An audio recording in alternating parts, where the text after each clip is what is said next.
Good evening. The time having arrived and a quorum being present, I hereby call this meeting of the Brockton Finance Committee to order. Madam Clerk, item number 1. Ordered that the common necessity and convenience of the inhabitants of the city of Brockton require the laying out of Newbury Street, extending from Spring Street northerly to Pleasant Street, a distance of 258 feet, more or less. And for that purpose, it is necessary to take an easement for highway purposes and lay out as a public street or way of said city of Brockton.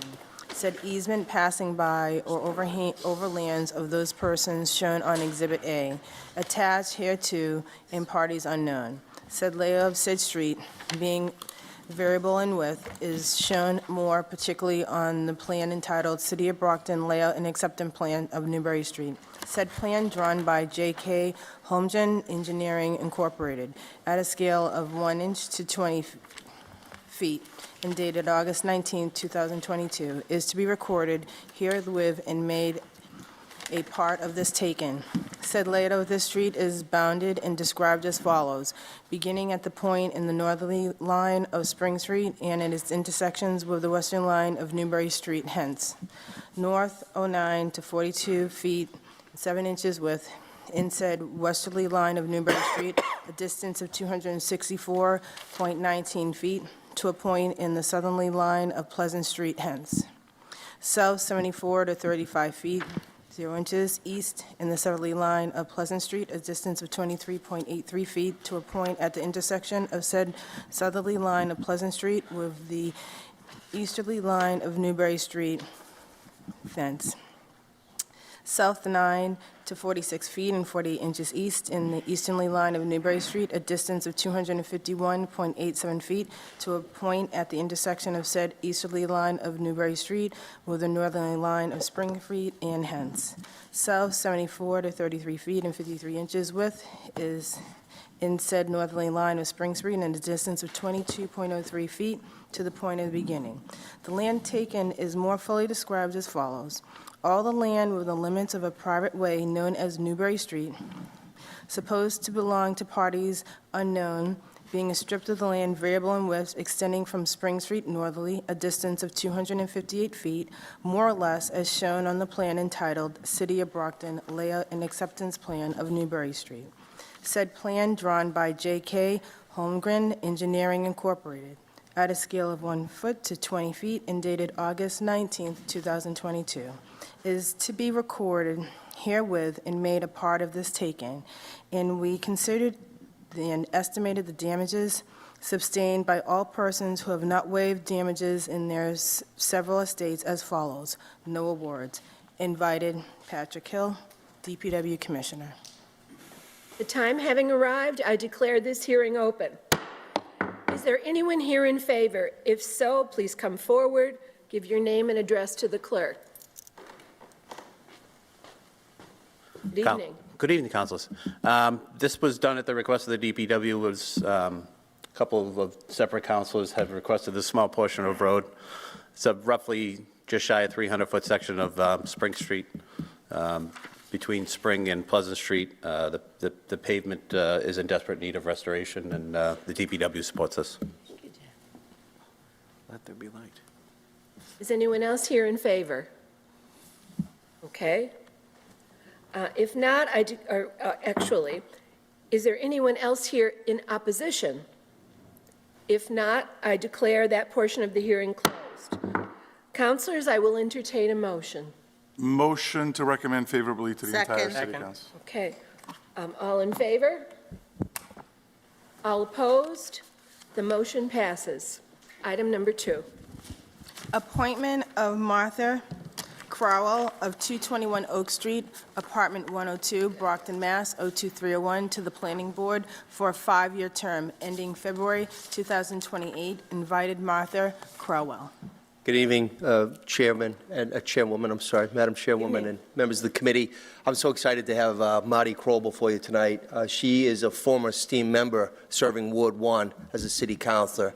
She loves the city of Brockton. I had 2 different Zoom meetings with her. As you know, there's a process for any board and commission. You submit a letter of interest and a resume, and then I do almost like an interview type of thing, and we had 2 of them. She is someone that's going to bring something right off the bat, beneficial endeavors to the planning board. So Marty is here tonight, and I humbly ask for your support because she is going to do an awesome job as a planning board member. Thank you. Thank you. Thank you, Mr. Mayor. Good evening, Madam Crowell. Good evening, Madam Chairwoman and members of the City Council. I just want to tell you a quick bit about me. My husband and I, my late husband, Bill, and I raised 6 children in the city of Brockton. I've lived here 45 years. And 2 of my grandchildren, and they all attended Brockton schools, and 2 of my grandchildren currently live in Brockton and go to Brockton schools. And my son is currently the vice principal of the Gilmore School. So I still have a vested interest in the safety and health of the city of Brockton. I'm passionate about what's coming and what's going in Brockton. And when I served on the city council, Brockton back then in the 90s was in dire, dire straits. And at that time, Stop and Shop came in, an $8 million project, which helped put us back on our feet. Walgreens came in on Pleasant Street, and it was a lot of hard work to make sure that we balanced the neighborhood with business. And lastly, I had to file the legislation for the health center, which wasn't even in Ward 1. And I'm happy to say that that's still a linchpin of downtown Brockton. So I think the challenge of the planning board is to do just what I said, balance the needs of the residents of the city who pay taxes and the businesses who support our tax base. So I am proud and passionate to come back and serve the city of Brockton, so I hope you'll consider me. Thank you. Councilor Azak. Thank you, Madam Chairman. So I would just like to personally thank Marty Kroll for serving on the planning board and all her years of service as a city councilor, and I'm happy to say she's a Ward 7 resident now, so. Yes, I made sure to call Shirley to let her know, since I live in her ward. I was very smart. We're very lucky to have you serve on the planning board. With that being said, I'd like to send this favorably back to the full city council. Thank you. Second. Okay, on the motion, Councilor Farwell. I just wanted to say how grateful I am to Marty, who served on the city council when I was in the mayor's office. And there's one thing I want everyone to know about her. You won't tell her what to do. She will exercise intelligent, independent, objective review of anything that comes before the planning board, and I think that is precisely what we need, someone who is truly independent in their thought, as well as devoted to the city of Brockton. So I welcome you, and I also will join in voting favorable recommendation. Thank you, Councilor Fowle. It's really his fault that I'm here, I want you to know. I called to complain to him, and he said, Marty, have you ever thought about serving on the city board? And I said, no. And then I thought about it, and I called him back, and here we are. So thank you, Councilor Fowle. I appreciate it. Anyone else? Councilor Minicello. I couldn't agree more with what Councilor Farwell said. Marty Kroll is basically, when she was here on the council in this seat, the ward adored her. She was a hard worker. She was so well liked. When people talk about Ward 1, Marty Kroll's name comes up as a person who is certainly dedicated to the constituency, but a person who loves this city, still loves this city. And we certainly, the mayor picked a good choice, and whatever Councilor Farwell did to help you, nudge you in the direction of this board, I applaud him and certainly the mayor for appointing you. I'm so proud to call you a friend, and I know you're going to do great. Thank you, Councilor. Congratulations. I will be voting in favor of you. Thank you. Thank you. Councilors, a motion has been made and properly seconded. All in favor? Opposed? Thank you. The motion passes. Thank you all very much. Madam Clerk? Actually, Councilor D'Agostino. Yeah, I'd like to make a motion that we take item 13 out of order, as the information that will be presented from item 13 relates to items 3, 4, 5, 6, 7 and 8, so it just makes sense for us to hear from Mr. Clarkson prior to taking those other items up. Second. Okay, all in favor? Opposed? Motion passes. Good evening, Mr. Clarkson. Good evening, Madam Chair and members of the council. I am very pleased to provide this report to you. And as you can see, the importance of this opportunity to discuss our finances with you and the subsequent transfer orders have led to the mayor being here tonight. So I'm happy to make this presentation, but certainly I speak in one voice on matters financial with the mayor, but if you have any questions for him, I'm sure he's happy to answer them as well. So we're proud of the status of the finances here in the city, not just the money we collect and the money we spend, but the way in which we maintain and report that information. I'll take a moment to toot our horns. Recently, for the third year in a row, the City of Brockton was awarded the Distinguished Budget Award by the Government Finance Officers Association. And we've said that so often to you, it perhaps has lost a bit of its luster, but let me assure you that it is truly an achievement to be able to get that award every year. It means that the City of Brockton is one of few municipalities in the Commonwealth, and I believe the only in Plymouth County, that values transparency so much that we go through that significant effort to put together a budget document that is among the best in the nation in terms of transparency. But we go beyond that, and we've created the reports that we provided to you on Friday and that I'm here to discuss with you tonight. And I want to really thank the significant efforts of our budget director, Tiff Casulo, and our financial analyst, Evan Lacasse, who actually created these reports that you're seeing here tonight. These aren't templates from someplace else.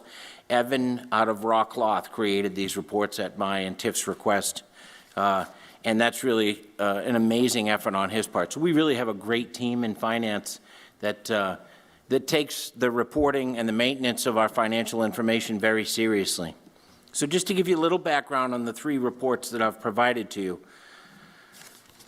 The main one, the biggest one, we did provide it to you in both hard copy and electronic, is a report that we developed in the last year or so. And it's something we use on a monthly basis. So at the end of every month, the three of us sit down and we review this report in detail so that we can see trends, we can see where departments are spending, where they're not spending, and where there are trends that may be a challenge for us. In that instance, we'll reach out to those departments and meet with them and make accommodations either to come here for a transfer or to ramp down the spending to be able to get to the end of the fiscal year. So this report was not simply prepared for tonight's meeting. It's one that we use on a regular basis, and it's really the backbone of our financial reporting. So, so the folks at home can see it.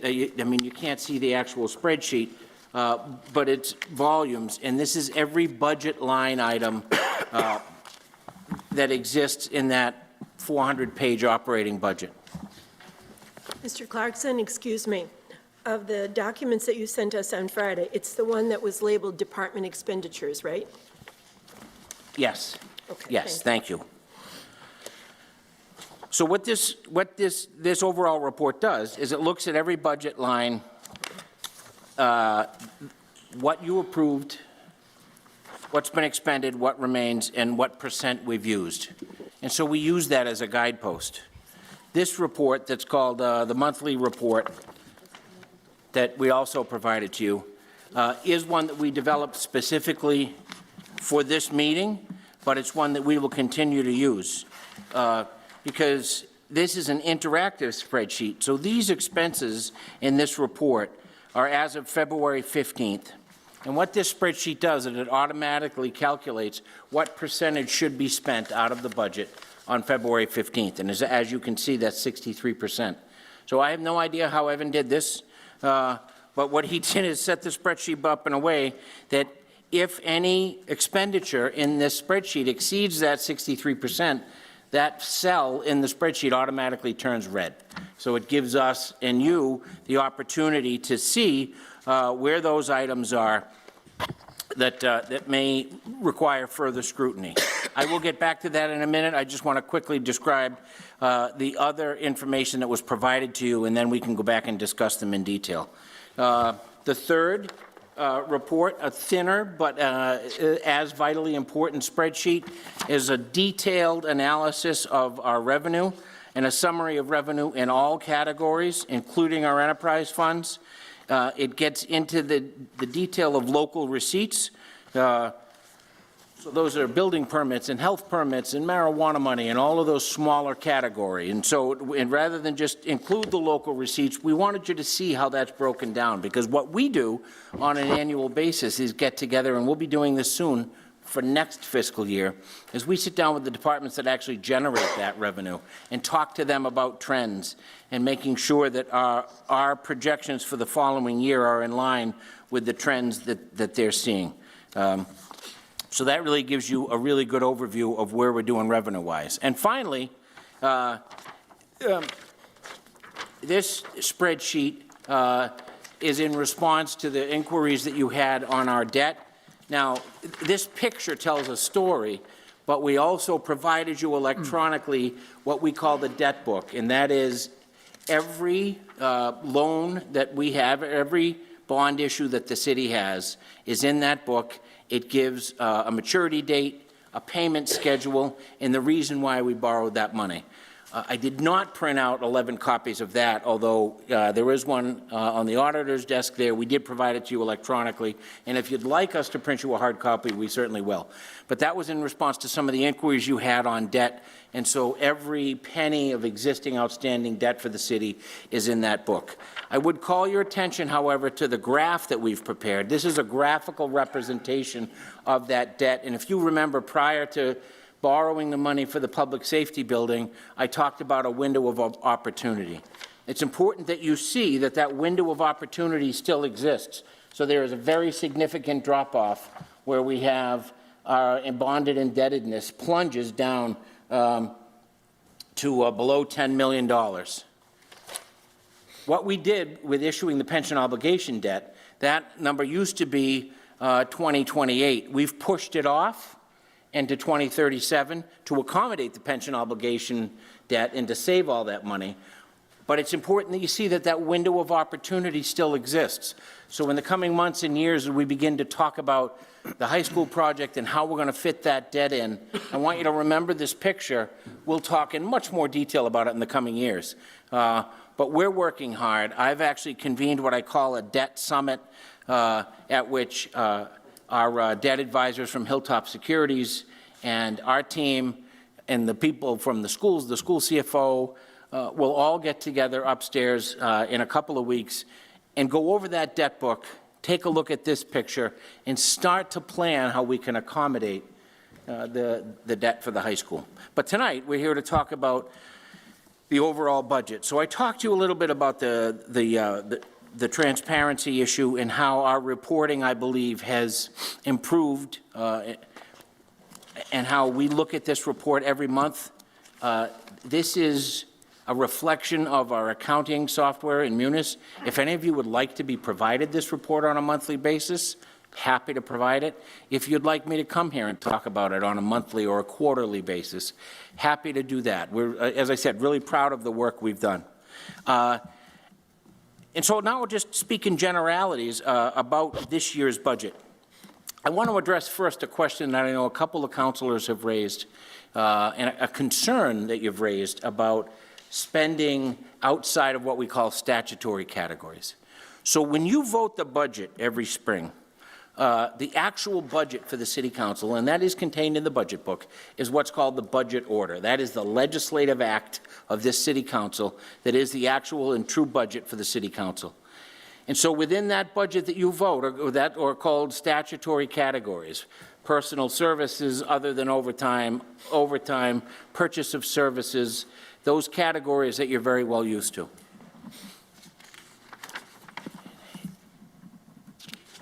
The budget lines that you see in this report, we have further defined in your budget book and in the auditing office that guide how we spend money. But the limitations on spending are within those statutory categories. And so we cannot overspend those statutory categories. And we do not overspend those statutory categories. I want to call your attention to a couple of examples in this report that you've been provided where it may appear that that's the case. In the One's in red, right? Well, no. The ones in red might have exceeded that 63%. So that's just sort of a warning to us that it's trending higher than it should be, and we need to look at it. There are a couple in there that are over 100%, and that's a different item. And I want to just address those with you because there are reasons for those. We have, let me give you a for instance. In the elections office, there was lots of spending on the early voting and on the elections. We're getting a refund from the Secretary of State's office for over $160,000. And so what shows in the accounting software right now as an exceedance actually is awaiting the reimbursement from the Secretary of State's office. The same goes for what looks like we've exceeded in the Board of Health, but actually there are journal entries that are pending to apply some of those overtime costs to a grant. So I'm telling you that so that if you look at this report on a monthly basis and if you see those numbers, it's important that you know that those are only allowed to go into the negative with the express permission of the auditor, and only if there's a pending journal entry or reimbursement that allows them to do so. My commitment to you is firm, and that Karen and I have an established procedure that even goes further than the monthly review that I do with Evan and Tiff, that if she sees a request for that, she notifies me so that we're in the loop. And it's only if there's a pending, like I said, either a journal entry or some sort of transfer or some sort of state grant that addresses those issues. Overall, when we look at where we are in terms of the budget, you can see that spending is very much in line. There are very few examples in any of those categories where we're over that 63% that would turn the red light on, so to speak. And when there are good answers for that. Some budget items, so you'll see in Marty Brophy's debt budget, the spending is up at 97%. Because a lot of our debt payments are front-loaded at the beginning of a fiscal year. In a normal winter, you would see a fair amount of spending for salt. A lot of municipalities will pre-purchase salt at the beginning of the year while it's available. So there are examples here and there where spending will seem to be out of whack, but it's actually within the proper limits. I addressed the debt. So I think that's about it. I do have, if you have questions on stabilization, we have, as you know, 3 different stabilization accounts, and our total amount in stabilization right now exceeds $30 million. That includes the pension stabilization that we discussed a couple of weeks ago. Our fiscal year 2022 balance sheet has just been filed in the last few weeks. We expect in mid-March to have those numbers finalized by the Department of Revenue. So before we meet again, we'll have retained earnings and free cash figures for you. Karen has some estimates, but as you know, those can be changed during the review with DOR. So when they finalize those, you'll be provided with those immediately. But I can tell you that we're comfortable that our overall general fund free cash number will be in line with what it's been the last several years, which is important because we do use that money to balance the operating budget. So I hope that this information has been and is useful to you. I am always available. As many of you know, we've spent time in my office. I'm always available to discuss any specifics you have at any time, but certainly happy to address any questions that you have tonight. Thank you. Councilor Rodriguez? Thank you, Madam Chair. Mr. Clarkson, I have a couple questions when it comes to, your specific breakdown here, but looking at this, what I'm actually looking for is perhaps an explanation or just some clarification in a way. If you look at the maturity date of June 30th, 2036, there's $37,792,000 and a few dollars and cents in principal. And then you go across in interest, it's only $3.7 million worth of interest. Now, you go down right below it to the 630.37 now. The principal is $4,759,000, but yet you shoot across, the interest is it's a little over $3 million. So we're borrowing $37 million, and the interest is $3.7 million, yet we borrowed, call it $5 million, and the interest is $3 million. How is that? That's an excellent question. The reason for that is, and this graph and those numbers are an aggregation of all of the debt that the city has. And so it represents dozens of different projects and borrowings that have occurred over the years. When that debt is issued, when the debt goes to market, our debt advisors at Hilltop will create a payback schedule that conforms to the rest of the debt. So to say it in a different way, each debt issue is not issued in a vacuum. They look at the totality of our debt. So the reason that goes down is because it was designed, and this is particularly the pension obligation bond debt, it was designed to be front-loaded so that we were paying more interest up front, and also because, and I don't want to get too much in the weeds here, but if you remember, we had an aggregate interest rate, what we called a TIC, a true interest cost, of right around 3% for that pension obligation debt. But some of that debt had interest at less than 1%. Some of it, it was interest at 7 or 8%, depending on the length of the bonds that were actually being issued. So they aggregate that all together, and that's what creates the varied debt schedule. So it was designed that way so that there would be that drop-off at the end of 2037. But my question is that, and you can go to the numbers above it, the $37 million in principal with an interest of $4.8 million. But if you go down to some of the smaller amounts that we have, where we're borrowing $4 million plus dollars, and the interest on that $4 million It's $3 million. is almost $3 million. Right. But what I'm trying to say is some of those interest costs are lingering interest costs from debt that predates that. And so what you really have to do is, and I'm happy to do this, Councilor, is to look at that debt book in its entirety and see that's based on the individual schedules. So each of those borrowings is like our own mortgage, and it has a payback schedule. And so those payback schedules, some of them have an equal payment every year. Some of them are more heavy on the principal in the beginning, some at the end.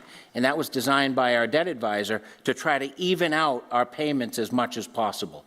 So that's the result of that evening out of those payments. I can't tell you off the top of my head which borrowings go into that. So it's not as though they were paying $3 million in interest on $4 million in principal. Right. That's the aggregation of all of those debt schedules that exist in that debt book that we provided to you. But you can see how this actually looks. I mean, you gave us something that basically tells us these are the long-term debt obligations of the city. And yet, when we look at it, on what you have, it looks like, you know, we borrowed $30 million for one thing. Our interest rate, whatever the rate is, our interest payments will be 5, 6, 7 million. And then the total P&I, in the sense, is 40-something million dollars. But yet you're looking at further down, you see some of these smaller amounts where the principal is $4 million, it shows interest of being at $3+ million, and our total penalty and interest, principal and interest, being now $7 million for something that looks like we borrowed $4 million. I'm just saying that does not, to the eyeball test, it doesn't make much sense for us to be, we're paying almost 70% in some instances, because if you look at 4.7 million in principal, interest, 3 million, it doesn't really jive all that much in terms of what you're seeing in here. Well, I would say that it does jive, Counselor. We've provided this to you as an accurate representation of what the payback schedule is, but that's why we also provide you every one of those payment schedules that's in that debt book is also in that budget book. And so we have, I think, taken extra steps to provide the numbers behind the numbers so that it's clear as to what goes into that. I think on the face of it, I understand your point, but that's actually why we're here, is to be able to discuss it in detail. And I think the main point that I would suggest we take from this is to show that we have managed our debt in a way that we've still set the city up to be able to pursue other projects with a minimal impact on taxpayers, because that's the mandate that I've taken from you and from the mayor. I'm not questioning that at all, and what I am questioning is what my eyeballs are telling me. Understood. And the eyeballs are telling me that we borrowed 37 million, and the interest says 3.7 million in interest. And then we borrowed 4.2 million, and our interest is almost 3 million. And that's what something, just those two numbers don't equate. And you go further south, where you look at, in 2049, in the sense where it says we borrowed 4.79 million, and the interest is only 900,000.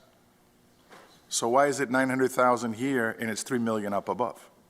So I'll offer the same answer as I did a moment ago, but I would suggest that the phraseology is a little different.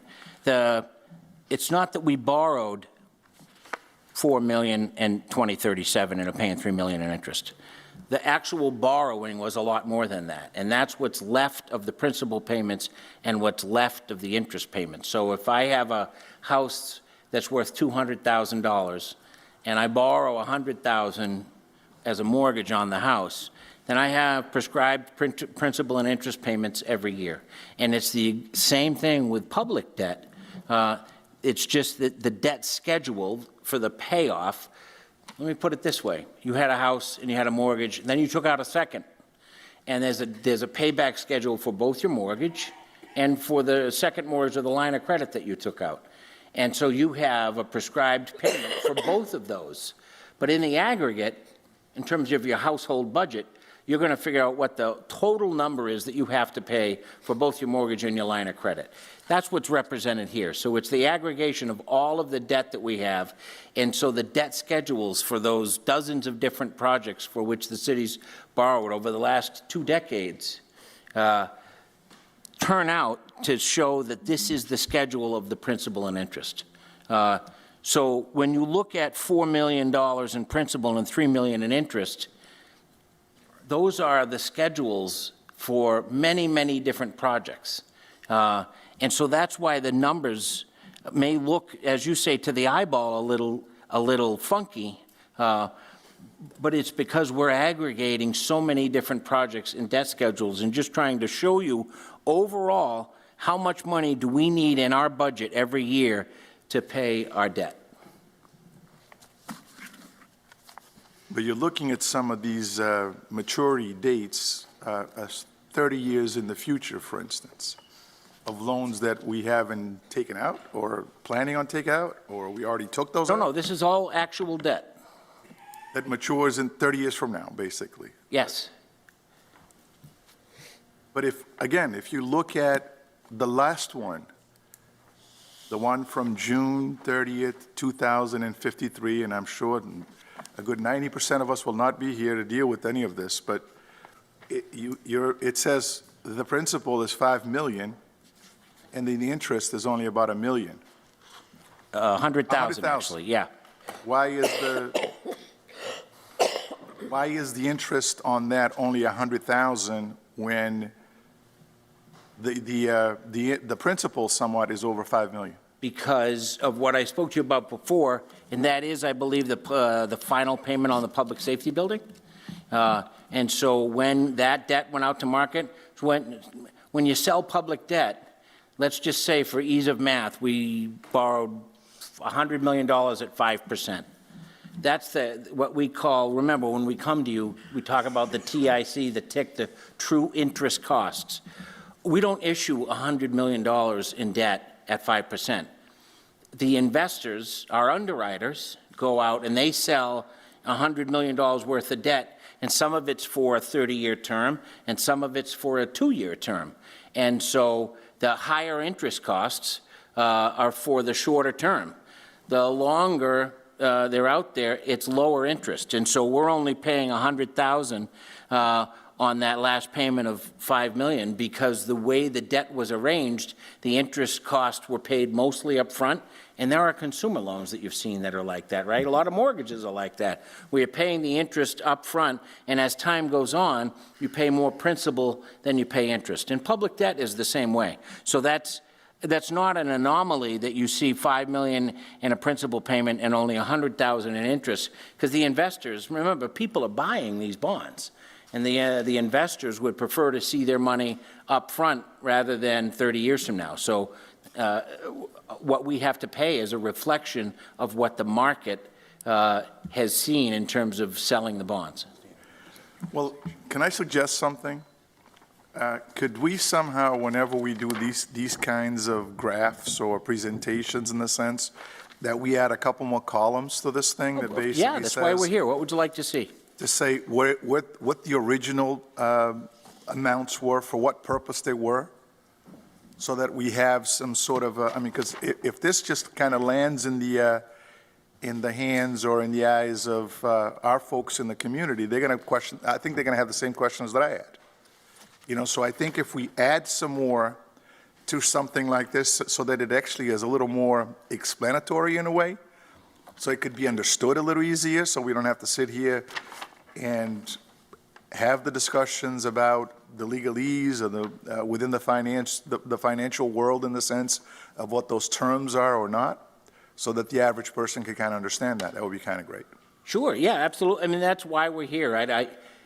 I believe that this tells a pretty significant and important story, which is why we provided it to you, to show how that debt drops off and where our opportunities to take on more debt and not increase the burden on the taxpayers. That's what this picture hopes to show. But I am always willing. Well, make it a lot easier, because then you end up, you know, you try to tell the story, but you're giving some of us a heart attack, you know, by looking at these things. So particularly with you, Counselor, would never be my intent. Exactly. Now I actually have two questions on this, if I can. On the local receipts, under local receipts, it's the second page, the third page, actually, the top of the third page, where it has motel taxes. You see it? On the top, motel taxes, we projected $375,000.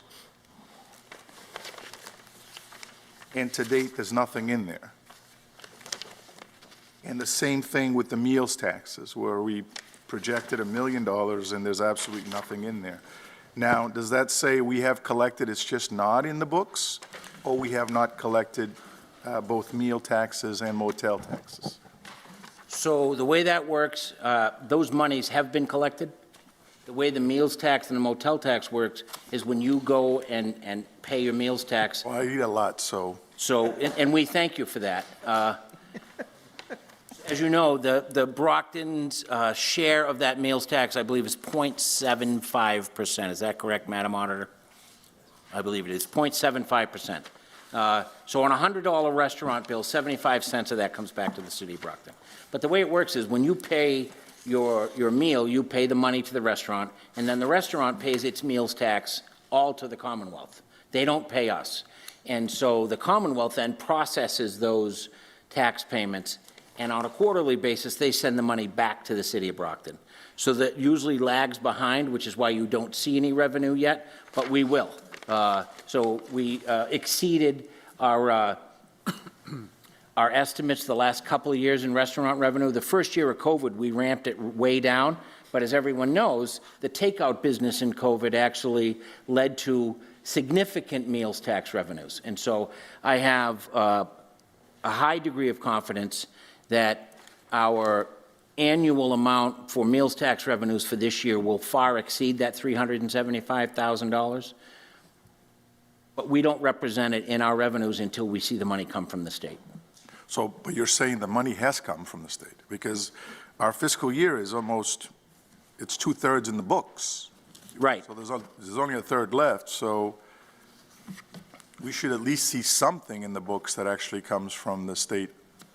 I agree, but what we're showing in this revenue category is that the money, the other possibility, and again, this is getting in the weeds, you can imagine how many tens of millions of dollars come into the city in revenue from the Commonwealth. And one of the things that we do is then reconcile all of that revenue and apply it to the revenue categories within the city. And so there is, throughout the year, a fairly substantial amount of money that sits in a single account in the Treasurer's Department and then is reconciled by the auditor, and then that money is then applied. So there most likely is meals tax revenue that has come into the city, but that has not yet been reconciled by the auditor's office to then be applied to the meals tax. So when the state sends us money, they just send us a just big clump of money. And we have to then go through that and reconcile exactly for what purpose the money came in. They don't send us, say, a separate check for different types of revenue. They'll send it, it's all electronic these days, and they'll code it, so then we have to go in and reconcile it and make sure it gets applied to the right way.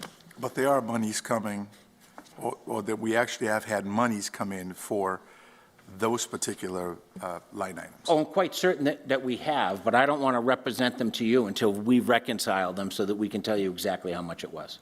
Okay.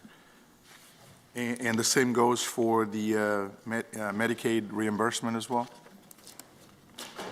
That's a little different. We actually have a company that goes and reconciles those Medicaid reimbursements and then gets the money sent to us. So it's not the same pot of money, but it is, yes, a similar process. Okay. All right, thank you, Mr. Clarkson, and thank you, Madam Chair. Welcome. Mr. Clarkson, the debt book that you sent to us on Friday was 153 pages. I'm not sure everyone had the opportunity to print it. Does that go into more detail about the debt along the lines of what Councilor Rodriguez is asking you? Yes, it does. And I would be happy to come back and review just the debt book in detail or sit down with any of you individually. So as I said, that details each and every borrowing, the principal and interest, the payback schedule for that. So it has a page that details every penny of debt that the city currently has, what it's for, when it was issued, and when the debt schedule is complete. Okay, and it's on that was the basis for the one-pager that you gave us. Right, yeah. So what, again, our crackerjack spreadsheet guy, Evan, did was take all of those numbers and then just plug them into this spreadsheet. Okay, thank you. Madam Chairman, we will tomorrow print those for everybody. We'll get them bound. There'll be 11 copies, plus one for the clerk's office. If you're not sleeping well at night, you can read that. It'll put you out, to be honest with you. It's pretty detailed. The other thing that the council president and I have talked about, and I know Troy just mentioned it, we would love him to come before us through a resolve on a quarterly basis to just give contingent, what's the word? Consistent. Yes, thank you. I have 52. Consistent updates relative to the bonding. Thank you. Thank you. Councilor Thompson? Thank you, Madam Chairwoman. So, Troy, good evening, and thank you for the work product that you put forth today. I want to thank your team for it. It's very expansive. It's extremely transparent, and we appreciate your efforts in putting all this together. I'll be brief in my remarks. I just kind of want to. My eyes are finally starting to uncross after reviewing all of these documents. So I just want to kind of get a few things in my head. So as of, you said, February 15th of this year, our Brockton's total principal debt load is the $543 million plus. Correct? That's our total debt load in the principal. The interest that we have on that debt is 173 plus million. Correct. That's essentially. Yes. Okay. And so I kind of want to get a better understanding of what we owe, and I think you just clarified that for us, about $716 million, and what we pay. So looking at this chart you gave us where, let's say in 2027, it tips out at 50 million. That's not what we pay, right? That's what we owe. Or can you explain the difference between what we owe, the interest and the principal and interest, versus what we pay? So those numbers in each of those years is what you can expect to see in the proposed operating budget from the mayor for what we pay. Those are the actual payments that we are obligated to pay in our operating budget every year. I should offer an important caveat, though, that this does include the pension debt. And so there's something that you're not seeing here, and that is the reduction in costs and the annual payment to the Brockton Retirement Board. So that's where you're seeing some savings. And so the debt numbers are higher than they were when I last showed this to you, but it's all debt of the city, so we include it in this.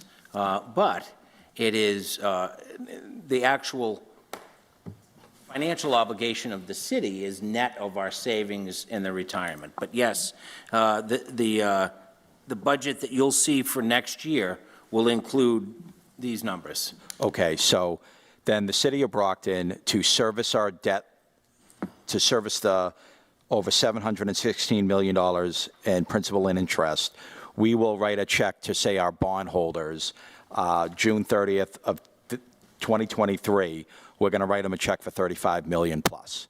Right. And remember, over the last several years that I've been here now, we've talked about the market and bond ratings and what the rating agencies like to see. And as I've said to you, they don't like to see principal and interest that exceed 10% of your operating budget. So even with these numbers, we're still well below that. Right, our operating budget was around that $500 million. Call it $500 million for. Okay, so 10%, 50 million, and so we're about 15 short of that. But we do see, I mean, come 2026, we're very close to that 50 million mark, that 10% mark, with the expectation for it to lower thereafter. Yes, but that, again, does include the pension debt, and the rating agencies do look at that a little differently because they do take into account the savings that we have in our retirement payments. Now, that doesn't mean I'm suggesting we exceed the 10%, but it's important that we're in contact with them, obviously, on an ongoing basis, and they were very much a part of the pension obligation project, and so they're aware of those dynamics. Okay.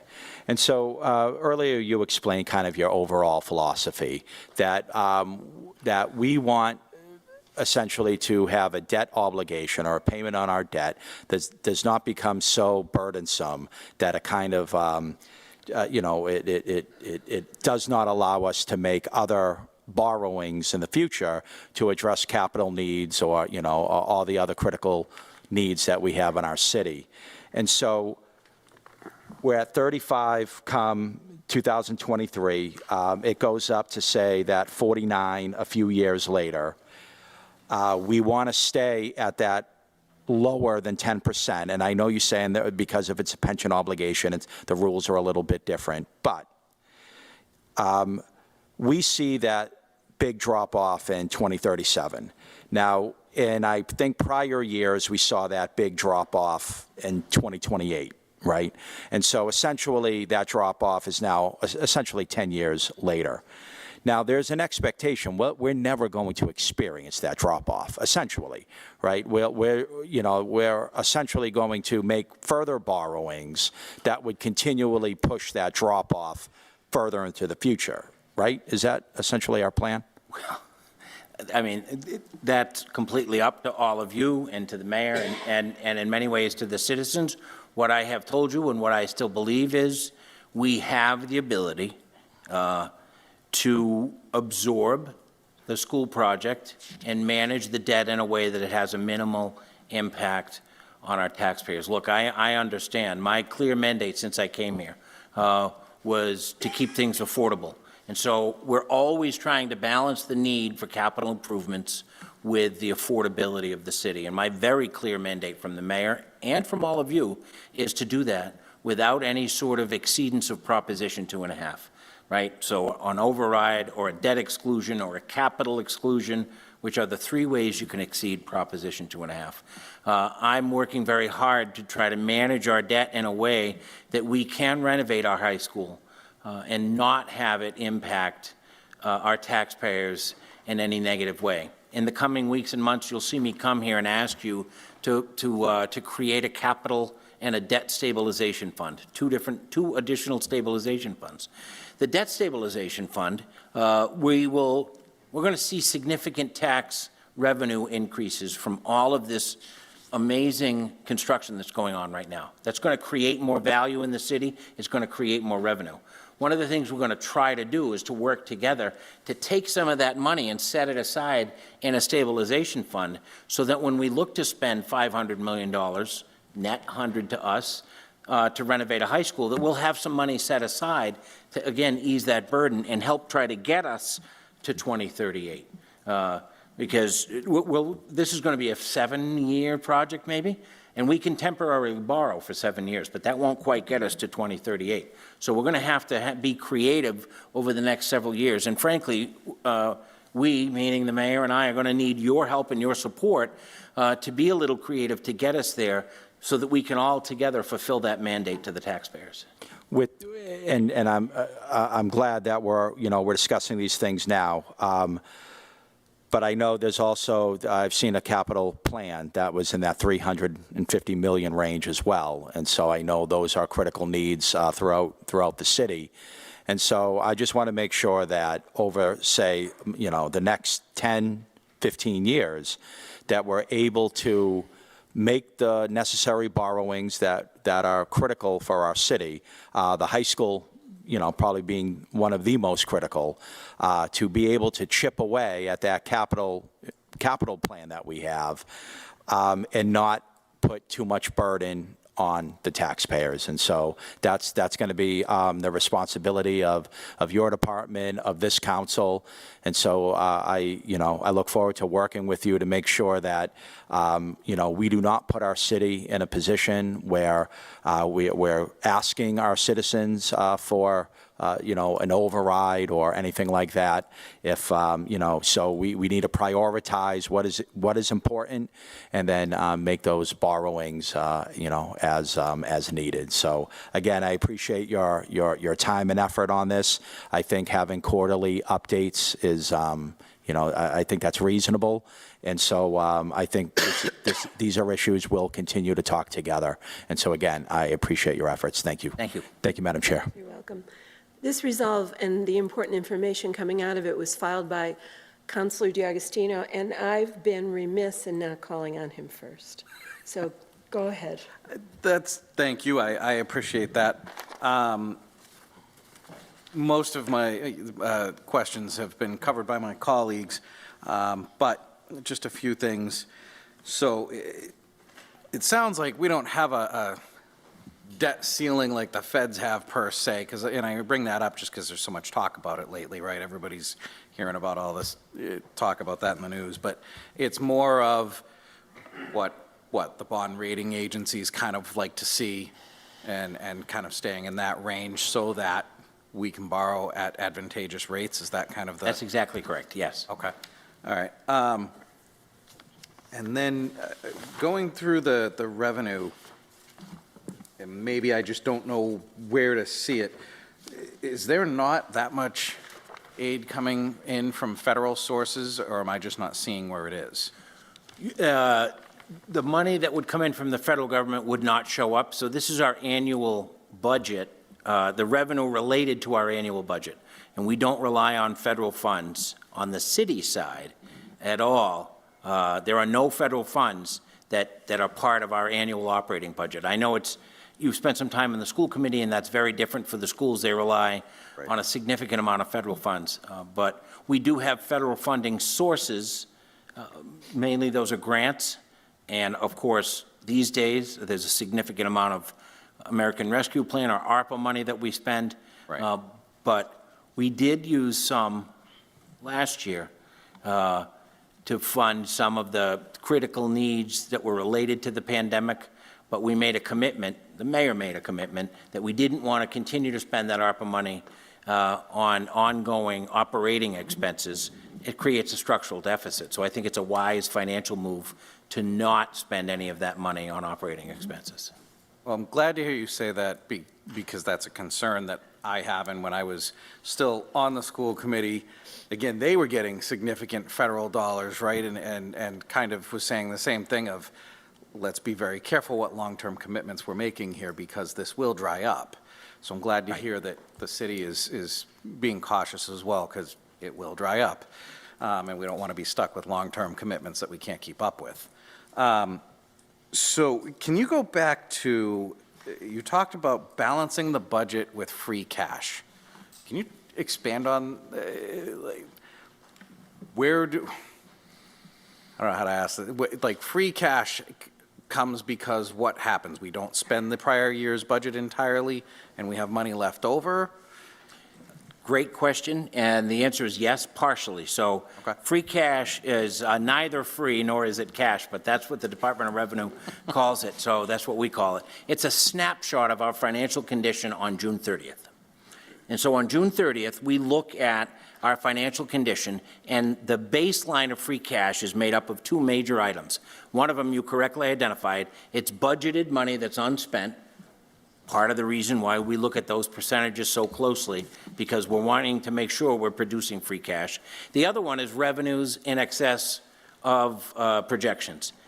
And you hear me talk a lot about that, right? So we take a look at an annual revenue amount, and we will automatically ramp it down no higher than the previous year's amount or 80% of the previous year's amount, because we're trying to create a sustainable system where we're developing free cash every year.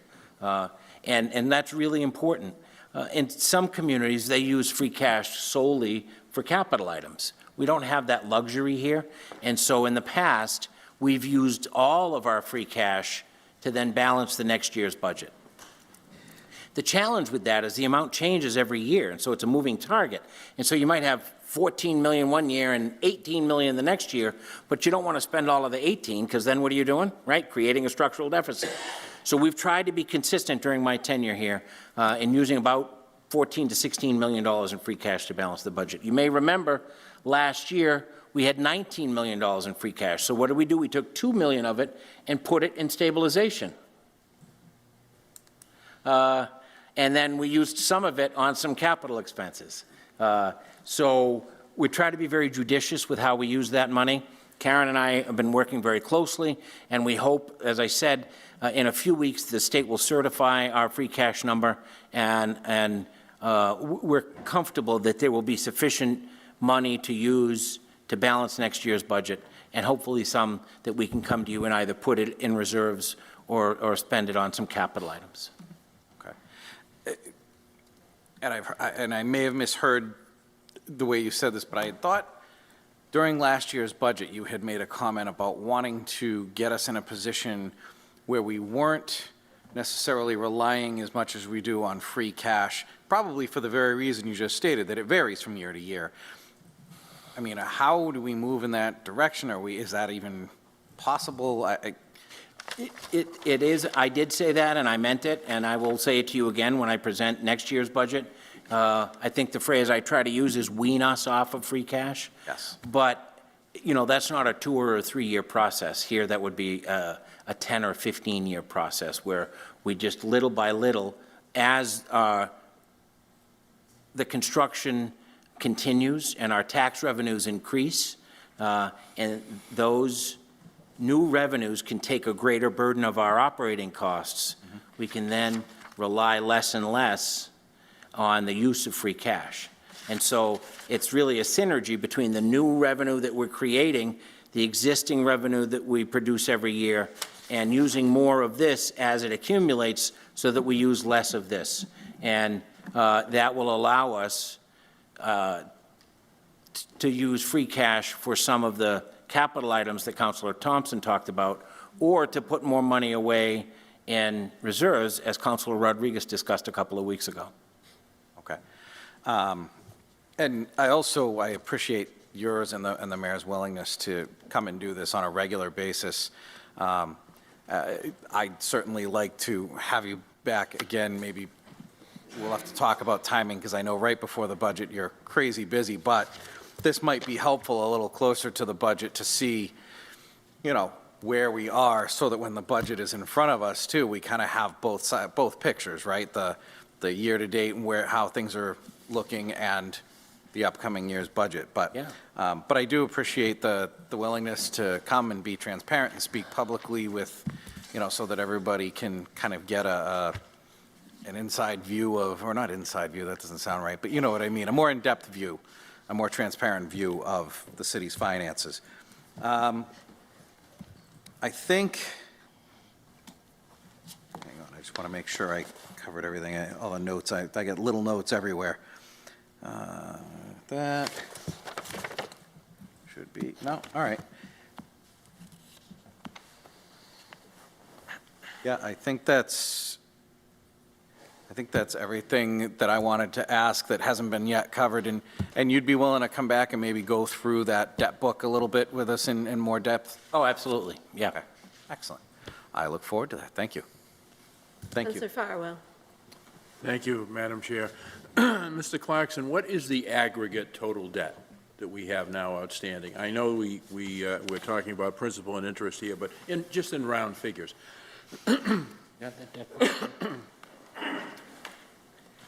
Wait, if you'll hold on just a sec, Sure. Council, we'll get that for you.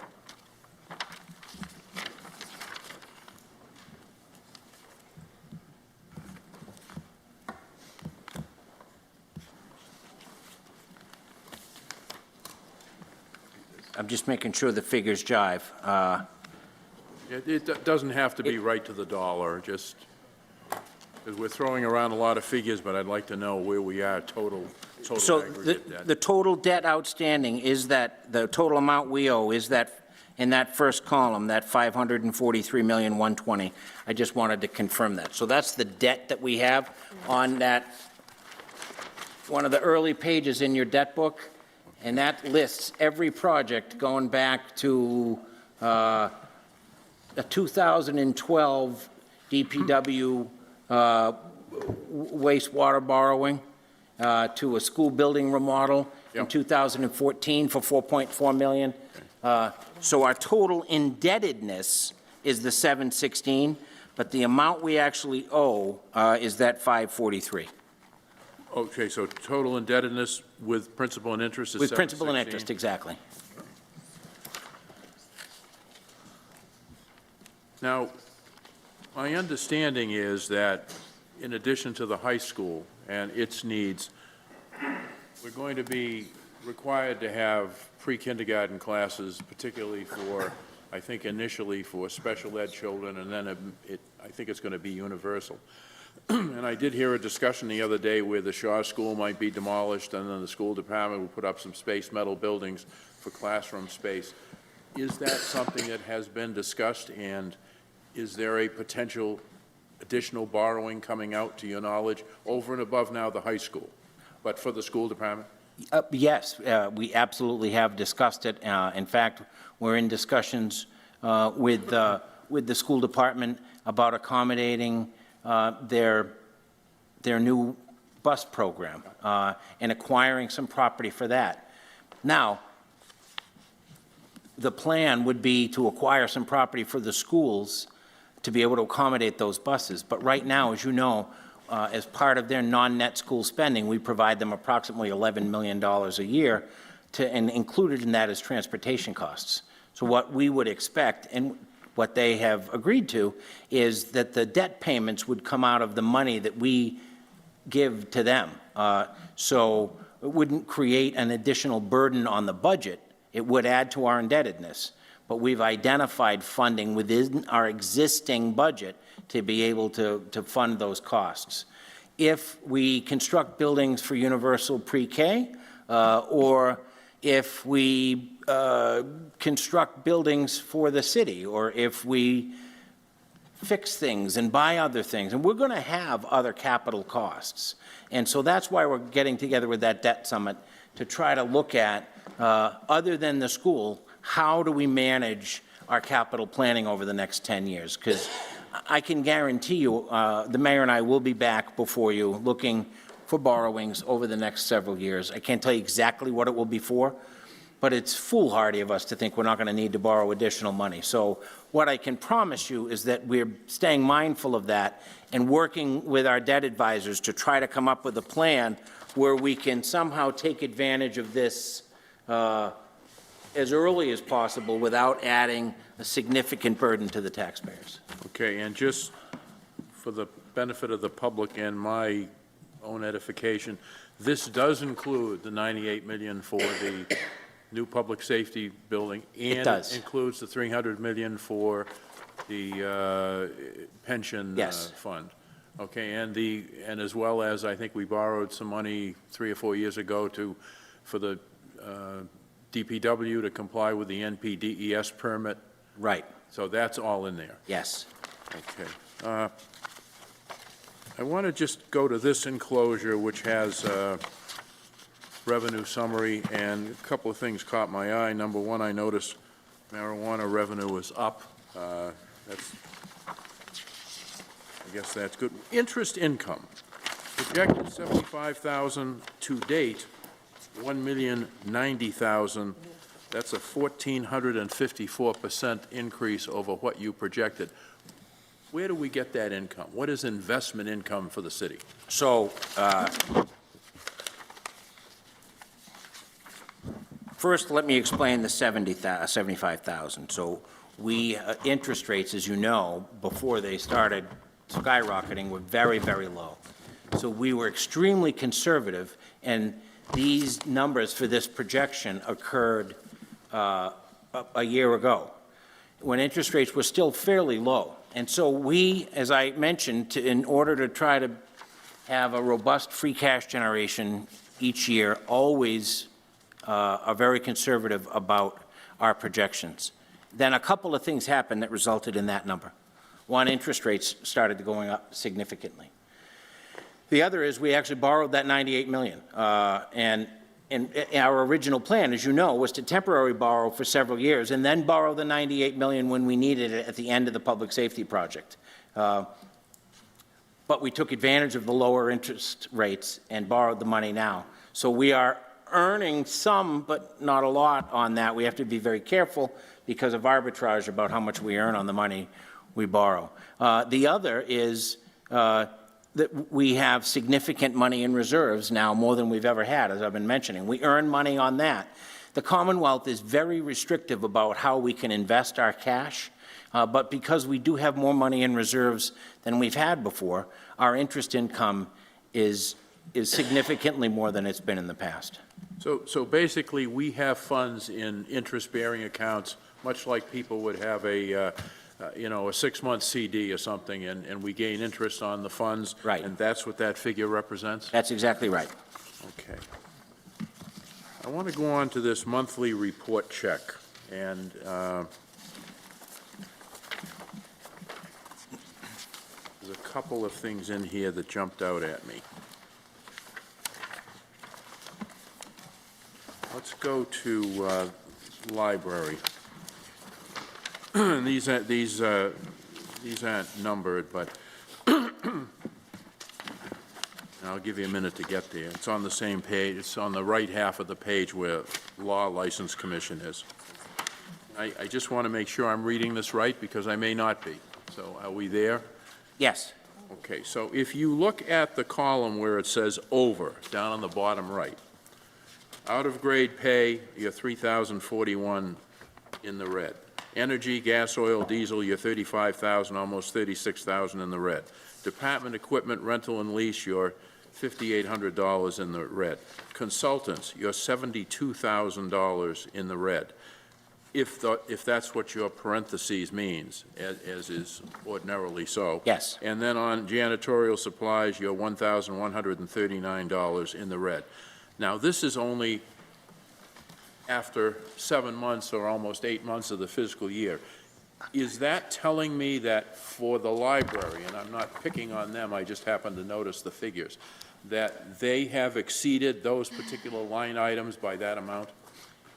It does, but there is a story behind that that I'll gladly explain to you. Okay, well, all right, give me the story, and then I might have another question. So, and this is unique to the library. The library, unlike other city departments, actually has direct aid from the Commonwealth. And so the library provides, as part of its state aid, money for libraries. I've been working with Karen since her arrival back in Brockton to properly reflect how that money is accounted for. And so in the past, the state aid from the library expenses were booked directly against that. And you didn't see it, either as a revenue source or as an expense. I don't think that that's the way to go. That's no fault of the folks at the library. It's how the accounting was done. But what we're working on, and what you'll see in the budget that we will propose for you for next year, is a pretty significant increase in the library's operating budget, but also on the other side, a defined funding source of state aid from the Commonwealth to support those expenses. So part, not all, but part of what you're seeing here is the actual reflection of those expenses in the library budget without the benefit of having seen the state aid source as it relates to the revenues. But it does exist. So we're in sort of a year of transition, and where we're showing you the expenses, but you didn't get to see the revenue. And what you'll see next year is actual both of them. But there are some departments throughout this report that have those overs, and there are many of them. But what I would draw you back to is those statutory categories up at the top, and that's the difference between a statutory category and a budget line. But the issue for me is, this is an expenditure issue. The revenue received, we appropriated a certain amount of money for the library to operate, separate and apart from any revenue that is coming back in from the state. This says to me that they've exceeded the line items that we looked at in our budget for the library for fiscal year '23. You are going to get the revenue, but the bottom line is we appropriated a given amount. And I guess I would like to know why, for example, energy, well, I can understand why energy might be over because of the price increase, but that consultants, $72,251, why? Let me back up a minute. You give us the budget book, and that is supposed to be a good faith, accurate estimate of what all of the departments are going to need to operate for a given fiscal year. And the budget book is broken down into personal services, overtime, et cetera, ordinary maintenance. And then in the budget book, as you know, we have all of those different line items as to what that particular department thinks they're going to need to operate effectively for the upcoming fiscal year. If we're just going to let people deficit spend in those different line items and then say, well, you know, we'll catch up with it later on, then I'm reading something that really has very little value. It's a, I don't want to say smoke and mirrors, but it's a department head could put in there $72,000 for consultants and then turn around and spend it on equipment, if you're going to be able to move money around like that. So a couple of things. I understand that point, but I'm going to ask you to work with me so that I can explain why I think that the way we are reflecting the funds is actually more transparent and is more sound financially. The first is, let's look at janitorial supplies. So we're $1,100 over that line in janitorial supplies.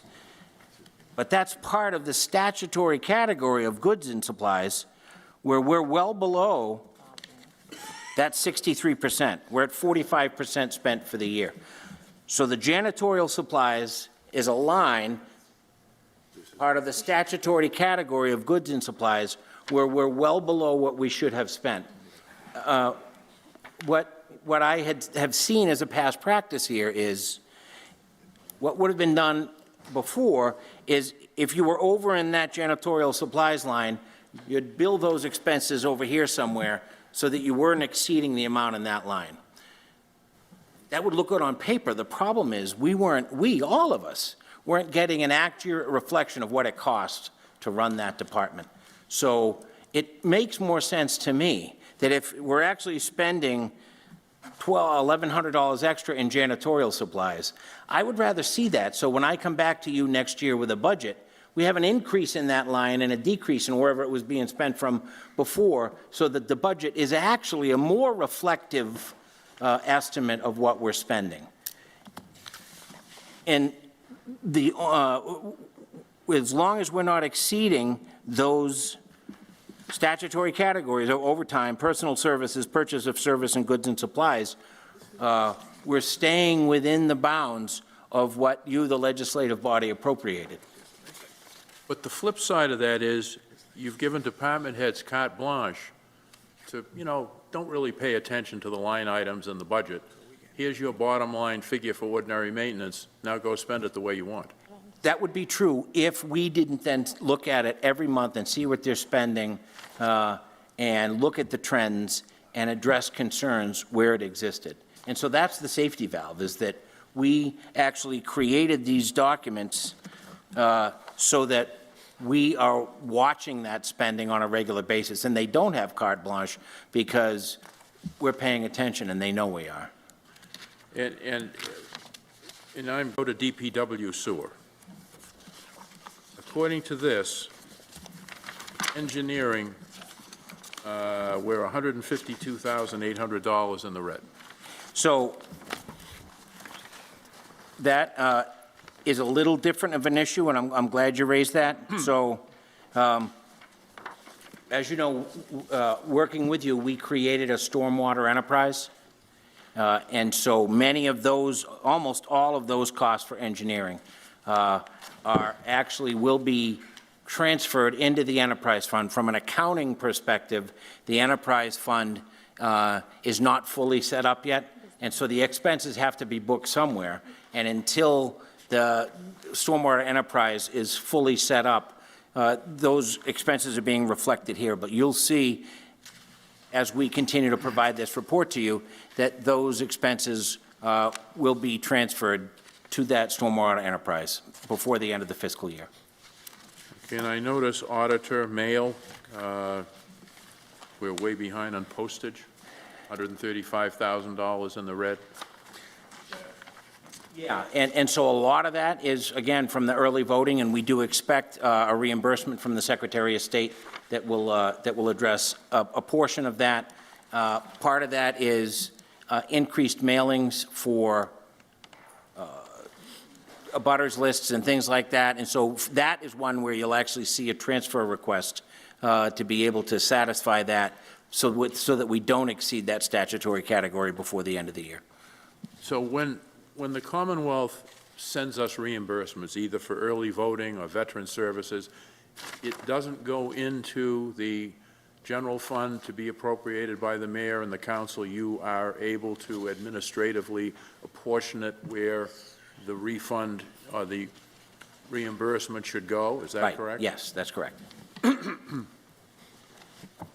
Well, I appreciate all of the work that you've done. I will tell you, though, and I'll haunt you about deficit spending, because people make mistakes. And unless a department, and that's true for all of us, including you and Karen, but unless we very carefully monitor how much deficit spending we're allowing in these different categories, at the end of the year, what I would not want to do is end up finding out, well, we need $2 million to settle up all the accounts throughout the city. I wouldn't be happy about that. Nor would I, and I can guarantee you that wouldn't happen. I can guarantee you the fellow to my right wouldn't let that happen. Thank you very much. I meant Thank the you, Madam mayor, Chair. not the fire chief. Councilor Minichiello, followed by Councilor Tavares. Good evening, thank you for attending. I echo some of the concerns of Councilor Farwell, because I look at, I guess, my new role as a councilor, that we're supposed to be able to rely on that budget book. When we get the budget book, it's supposed to be an accurate depiction of what these departments, and I'm not going to call out specific departments because there's plenty of other departments that are all submitting for requesting, additional funds to get through the year for certain items. And to me, and correct me if I'm wrong, but I think that this body, our number one job, or one of them, is certainly, to supervise, the amounts of monies that are being provided to the different departments to run this city. That is our charge, or one of our very significant charges.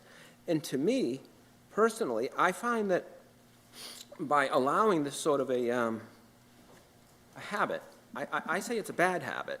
I would say it's poor fiscal discipline, or to rely on this type of a practice where departments can say to themselves, well, don't worry about it, we can go back to the city council. Don't worry about it, we can go back to the city council.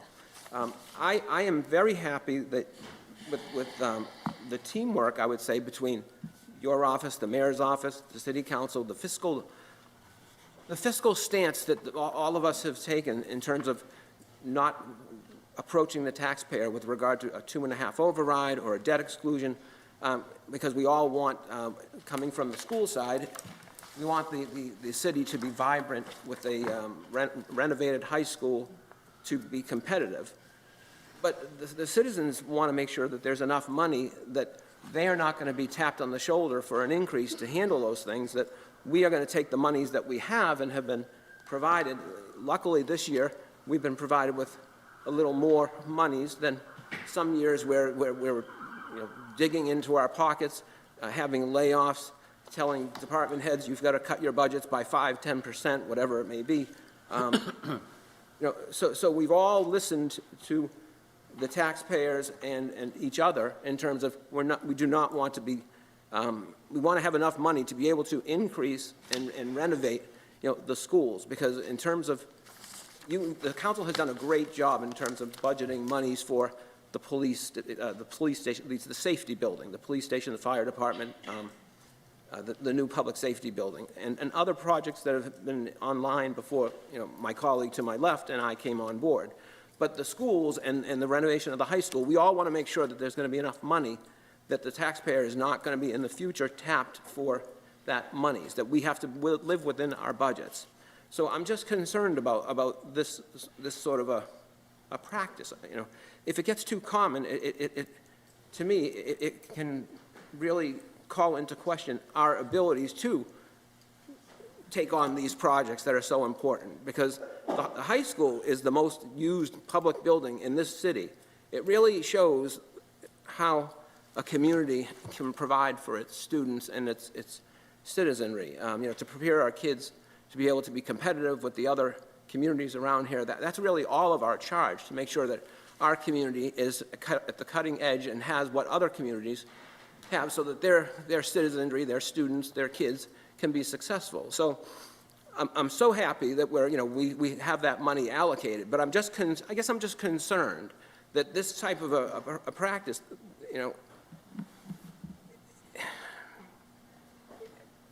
it gives to me too much power, I'd say, away from the city council to be checks and balances. It just seems to me that we could, what if the priorities were, well, any extra monies, all of us are hearing from our constituents that everyone wants a new road in this community. Everyone wants those types of capital improvements that require a lot of money. So if we ended up having a situation where, well, we want any extra monies to somehow be supplanted or used for those types of investments rather than just sort of correcting or doing a reboot to everyone's budget, giving them that second chance, so to speak. To me, the budget books really have to be a credible document that shows this is really what we need. I certainly can understand, a small margin of error, a few dollars here, a few dollars there, but some of these items are really large items, big money items.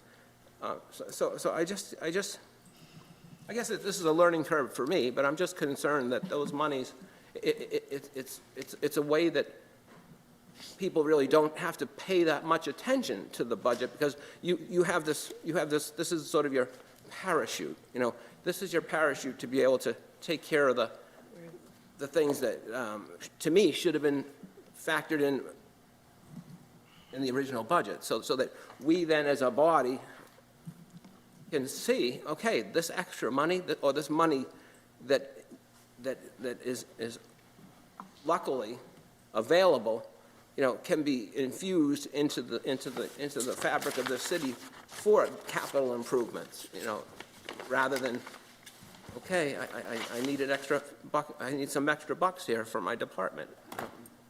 That's the expertise of the person in charge of that department that really has to come before this body and tell us what they need.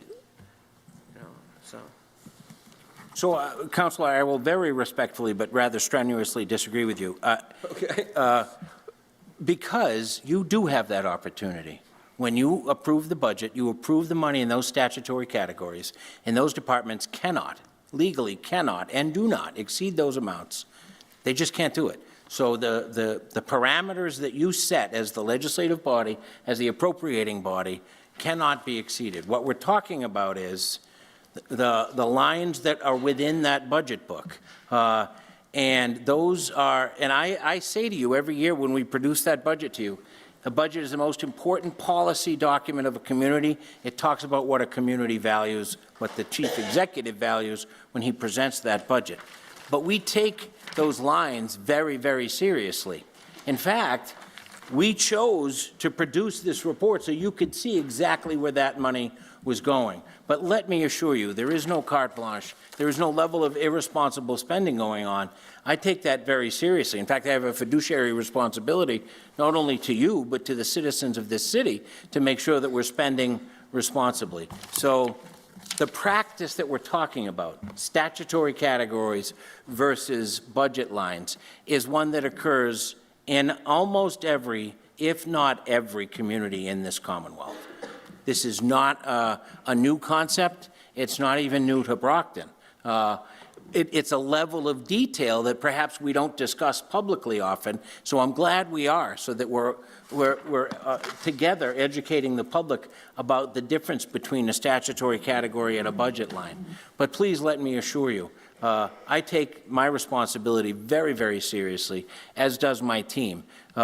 So the department heads do not have the ability on a whim to say that they're going to spend money on something that's not appropriate. What they are doing is actually spending booking expenses where they belong so we know what it costs to run the city. And by the way, I've reviewed this report with the mayor as well, so he also understands the limitations that are placed on our departments and takes his role as a watchdog very seriously. So I certainly understand the concerns, but I want to assure you that there are several safety valves in place to protect the taxpayers and to honor the limits that you have set in the budget that you approve. Just follow up? Yeah, I follow up. Yes, please. I guess what I'm saying is, this appears to be a second bite at the apple. It allows, it's a process where this allows a second bite at the apple. My concern is, I just want to make sure that going forward, the apples aren't too big. So the apples to me should be small, not big second bite at the apple, so to speak, because that to me says, were we really accurate? Was the council relying on the budget? Was that an accurate? An accurate depiction of what we needed, So, and if it was, then we end up with this extra money, so to speak, we can then focus on some really good things for the community, as opposed to, again, putting it towards that second bite at the apple for more office supplies or more consultants or more this or that. That to me should have been a smaller apple, so to speak. That's all. I mean, but I think we both agree on that. So what I'm trying to describe to you, not to pick on Karen, but let's say in Karen's office, she had to buy 2 million pencils and didn't have enough money in the pencil line. So I would rather see her spend extra in the pencil line rather than bill the pencils to consultants, because then when I come to you the next year, I can accurately say we spent $80,000 on pencils and $20,000 on consultants, and that was an accurate reflection of what it costs to run this city. but if something unique happened between the time we did the budget and today, I understand that. But to me, if she knew that she needed to buy those pencils, then those pencils should have been in the original budget book. You know what I mean? That's all I'm saying. Absolutely, and that's why a budget is a flowing, living document. It's an estimate of what we reasonably think it'll take to run the city. But it does change, and the needs change, and so that's why I think it's such a great idea that we set up a schedule where I come before you on a regular basis so we can have these conversations throughout the year. So if we see some trends where expenses are rising in an area where we didn't anticipate, we can talk about that. Thank you. You're welcome. Councilor Tavares. Thank you, Madam President, and thank you for being here today. Well, I'm just going to ask you just one question, because I know every time I come across the neighborhood, somebody asks me a lot of questions about. I never know how to answer. As far as you know, I'm still new, and I'm still learning through the process. And my question is, what do we do with the marijuana revenue? Like, what kind of investment we... I'm sorry, the marijuana revenue? Yes. So you'll see in the revenue summary that we do obviously account for it. Mm-hmm. And so that marijuana revenue right now, it counts as our general revenue in the local receipts, I believe.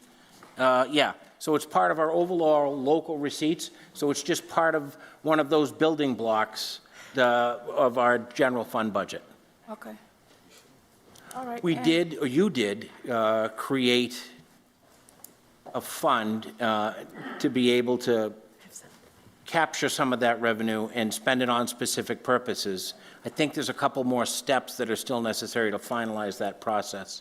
But you have taken some steps to segregate some of that revenue to use it for specific purposes.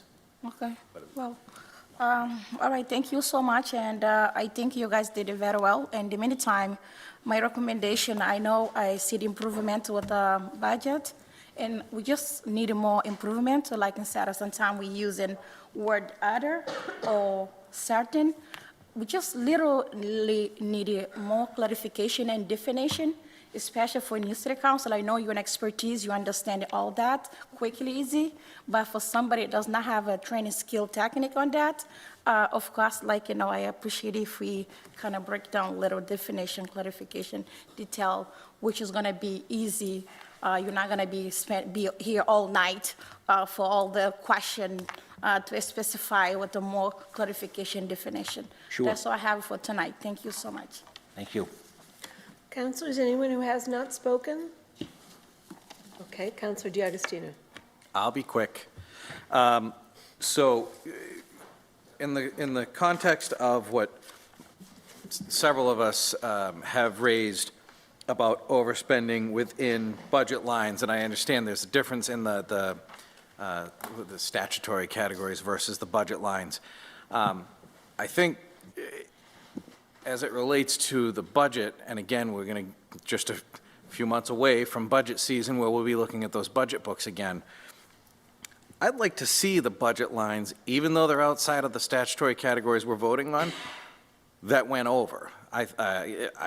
So that's something I'm going to ask for, if you would be willing to put that together for us when you get the budget documents to us, if that's one of the things we could receive to, and I think that would help with, what some of us have voiced about, geez, it's concerning that we pass a budget and then there's overspending within that budget. Well, if you can show us where that overspending was, and then we can ask questions about it and feel like we have a better understanding of, like, okay, she had to buy extra pencils. We understand why that went over, So I think that would bring some clarity and transparency. Yes, sir, absolutely agreed. And those budget lines with percent spent are in this report, but we will make sure that we include it in your budget report as well. Right. Council, I 100% concur with that. Listen, I sat up there for 14 years. When Mr. Conan used to come, I used to really go at Jay on a lot of questions, right? One thing I want to just make this clear, a lot of you know me, a lot of you are my friends, there's no shenanigans going on. There absolutely will not be. People will be fired if there's shenanigans. Right. Make that clear. As long as I'm mayor, everything is done lawfully, above the board, and transparent. So if you want that, you have it. I really think you should take Mr. Clarkson up on that, coming before you on a regular basis. But I also know that you have a mechanism that I use quite a bit as a city councilor, a resolve. So if you want, not that I'm picking on him, the library director to come before you to justify it, file a resolve. And I'll make sure he or she is there. But again, we're in this together. I know there's the separation of powers and all that stuff, but at the end of the day, we're all taxpayers. We're elected to serve the people that put us in this office for 2 years. So anything that you want in terms of transparency, anything that's going to help you, like Councilor Tavares, I concur. I was looking like a deer in headlights when I was there my first year. I didn't know any of the words, any of the lingo. So anything that's going to be helpful to any of you, I'm making a pledge right now that you have it. Thank you. And if I can add, too, some of this kind of came from, and I think you'll appreciate this, Mayor, I had some of us have had some conversations about in the early 90s, late 80s, when the city got into trouble, everybody, the mayor was the fall guy at the time. Well, the mayor shouldn't have been solely the fall guy back then, and I was very young, so I don't remember the intimate details of that, but one guy wasn't the fall guy. That mayor had 11 people that sat here and approved all of that. And so I think that's kind of why we're like, hey, wait a minute, let's make sure that we're getting that in-depth look, because if things ever go awry, it's not just the both of your fault. 11 of us sat here and approved of it, so we have that responsibility too, right? Which is why we want to make sure you have as much information as possible to make those decisions so that you're comfortable when you do. Right. Well, again, I said I'd be quick, so I appreciate all this detail, and I just think that, and if it's okay with my colleagues, I'd be happy to be the one to file the additional resolves to bring you in on a regular basis for updates, because this was really, really helpful. This is pretty much exactly what I was hoping for when I filed the resolve, so yeah, and if you could, again, give us that additional information so that we can kind of compare the budget to actual and where there was overages, and then we can be able to ask questions about those places where things went over and why, and then we'll feel more comfortable, with the budget once approved. Thank you. Councilor Minicello. I just would like to say something to the mayor, address the mayor's comment. I do not imply in any way, shape, or form that any department head is there's any shenanigans going on. Yeah, no, I didn't think so, Counsel. I just want to make it clear that if there's overspending, a good example, and I just said it to the chief, when we go into a budget, it's a good faith estimate, right? It's like a budget running a business or running your own household budget, but things come up, right? So I said to the chief, have you ever recalled that, not in a budget like an engine replacement? Something happens to a truck, and he said, yeah, not under my watch, but it's happened. So little things come up. But I concur with everybody in every conversation tonight. Like, we are charged a fiduciary duty to protect the integrity of the city of Brockton and the people that we serve. So again, if there's anything that you need, I know a lot of you meet with Troy and his team on a regular basis, and I applaud that. I mean, a lot of you are working, you can't do it. So again, we need to continue to keep going. The fact that Councilor D'Agostino is going to file the resolve, I think, is brilliant, and I support it. And then again, we're going to continue to move forward. We're not quite in the budget season yet, but we're already doing our due diligence, and we're going to get it done. We have a lot of work to do, but I've said this to each and every one of you. I'm not going to go down in the history of the city of Brockton as the mayor that overspent. There's no way I'm going to do that. I've seen other cities and towns do that. It's a recipe for disaster. Someone's going to have to pay the piper at times. So I've said this to this gentleman many, many times. We're only going to spend within reason. We're only reason. We're going to have a budget. We're not going to go over that budget. I don't ever support an override. I don't personally. And so it's never going to come before you as long as I'm mayor. I just think that we can do what we have with what we have now. So I just want to make that clear. But we have a duty to work together. And as long as I'm mayor, I'm going to work with each and every one of you. Thank you. There's been many years in the not-so-distant past where, this city, unfortunately, had to really, cover deficits, $13 million one year on the school side. So my point is, I guess, fiscal discipline. The taxpayers, watch these broadcasts, and, they see what people are requesting, funding for. The average taxpayer, I think, simply wants to see the spending and the money's going towards quality of life, simple things that are going to make their lives better. A newer street, better sidewalk, being able to provide, investments or improvements to buildings, school buildings, public buildings.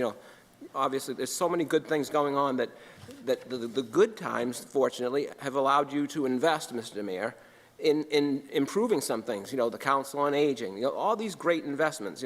The public safety building, and that's great. But we have to remember that the lean times can be right around the corner. And the fiscal discipline that we have, and the taxpayer really looks at all of us as the checks and balances. And all I'm saying is, I fully understand that there's going to be some discrepancies with people's budgets because of unanticipated expenses, but we all just need to be careful of the second bite at the apple, so to speak. The apple has to be reasonable. You can't have, to me, these sort of large numbers of items that should have been part of the original budget book, so to speak. And because the taxpayer deserves to know that their monies are going towards, like I said, those quality of life things, that's what they care about. They want their life to be better. They want the reputation, their neighborhood to look good. They want the streets of Brockton to look good. They want Chief Nardelli's fire department to have the equipment they need to, God forbid, they need that fire department to save them. It's there. The police department, the same thing. The DPW, the same thing. They have the tools they need to make sure that the roads look good, the parks look good.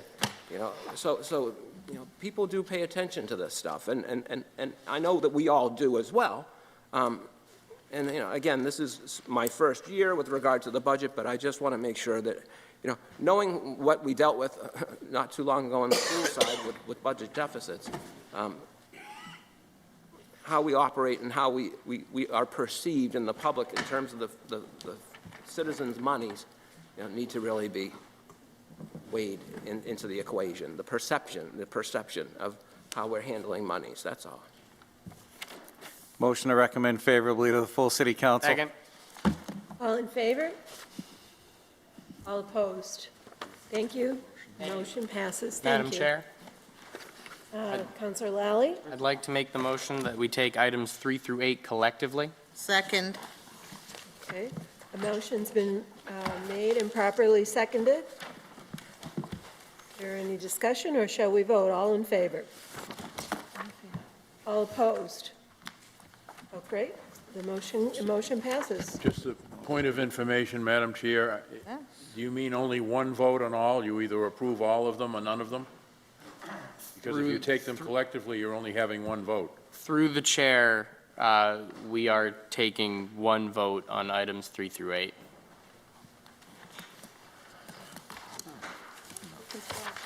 Well, Madam Chair, I'll reserve the right to bifurcate an item out if necessary, in case of my vote doesn't, on that particular item, I don't want to vote yes. So. But didn't we just say we were taking one vote on all of them? Point of order, we did just vote in favor Right. to do that. We just voted to take one vote on all of them. I guess what I'm saying is I would be of the opinion that a counselor could make a motion to separate out, or bifurcate an item if they wanted to vote on it separately.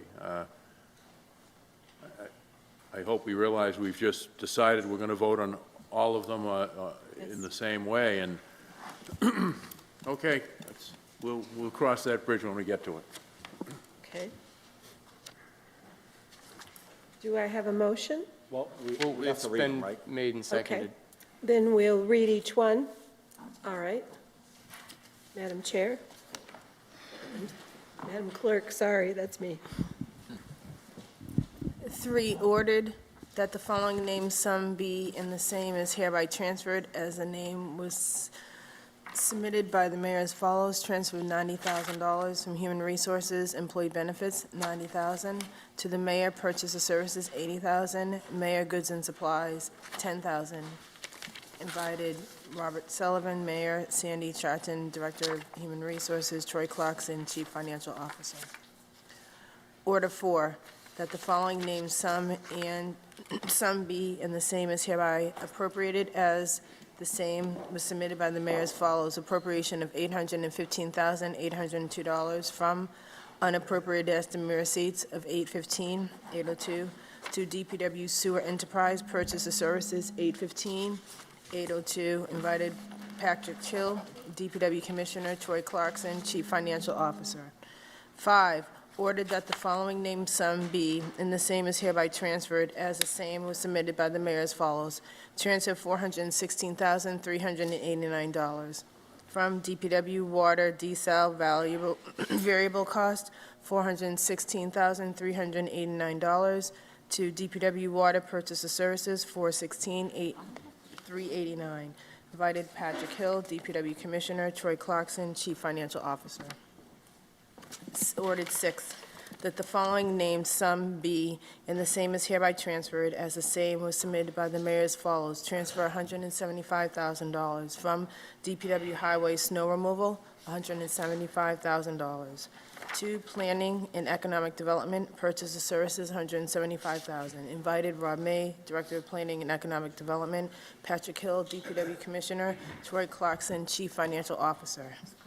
7, ordered that the following named sum be, and the same is hereby transferred as the same was submitted by the mayor as follows: transfer $200,000 from DPW Highway Snow Removal, $200,000, to Public Property, Stadium Purchase of Services, $200,000. Invited Patrick Hill, DPW Commissioner, James Pluff, Superintendent of Buildings, Troy Clarkson, Chief Financial Officer.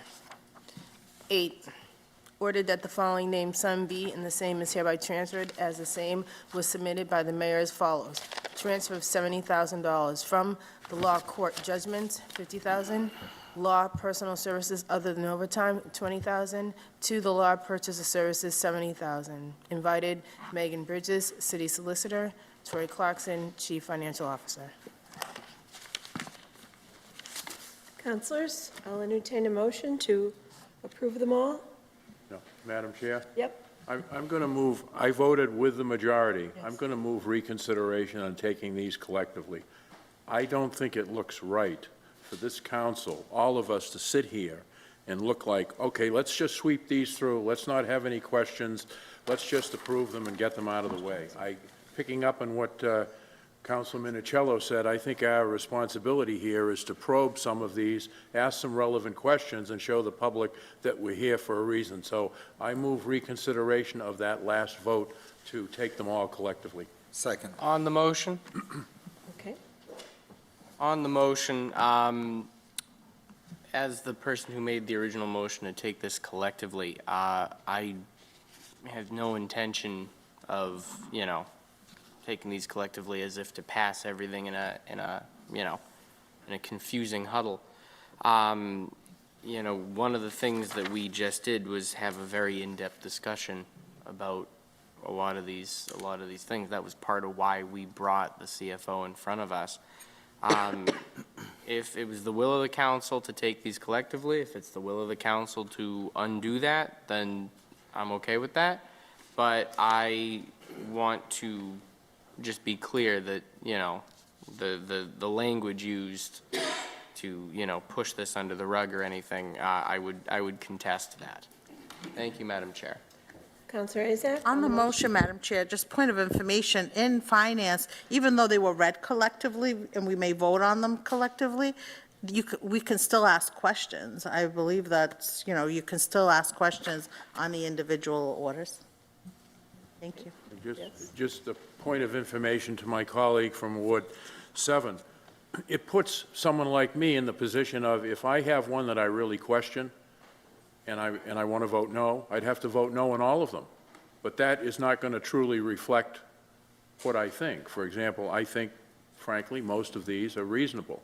There are a couple that I think deserve to be probed with questions to Mr. Claxon, the mayor, and the DPW commissioner. So I don't like being locked into, well, either you take them all and vote yes, but if you have an objection to one, you have to vote no on all of them. Because again, that doesn't really reflect how I feel. Councilor Thompson? Thank you, Madam Chairwoman. I just want to put on the record that we did individually speak on all of these matters at our last Finance Committee meeting. So we did have an opportunity to question all the invited guests as to the, the reasonableness of the transfer request. I think we all received extended answers to those questions. So this is a matter that we've kind of already addressed each individually at our last Finance Committee meeting. So I think the request to take them collectively was one. We've been here pretty long tonight, and so it was just an effort to, to move forward on matters that we've already discussed in chamber. Thank you, Madam Chair. Councilor Farwell?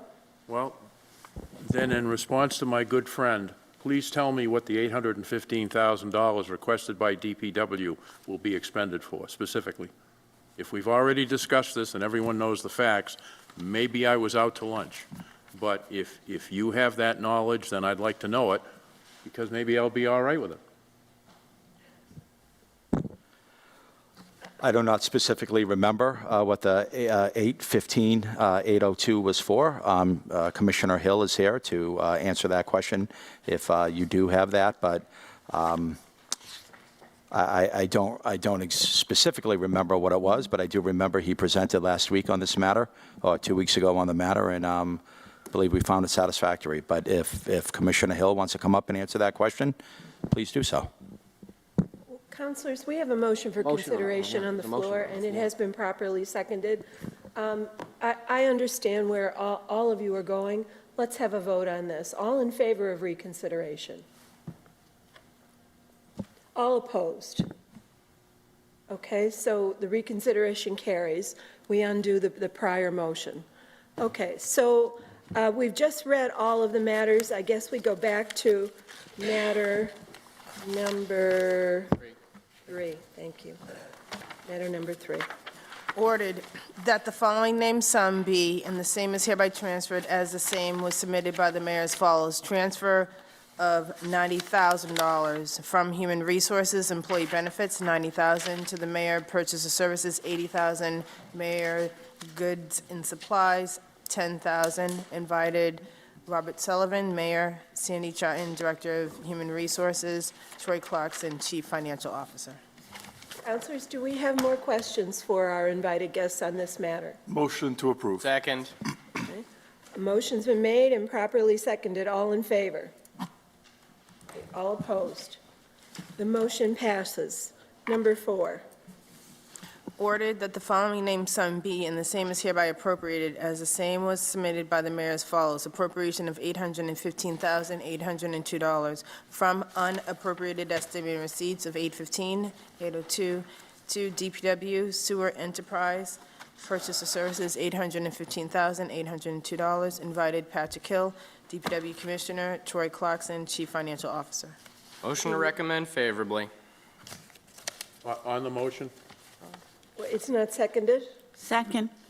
Okay, on the motion. On the motion, Commissioner, you remember the last time you were here, there was some question about some items added up to about $810,000, but then there was some discussion that that's not what these funds are needed.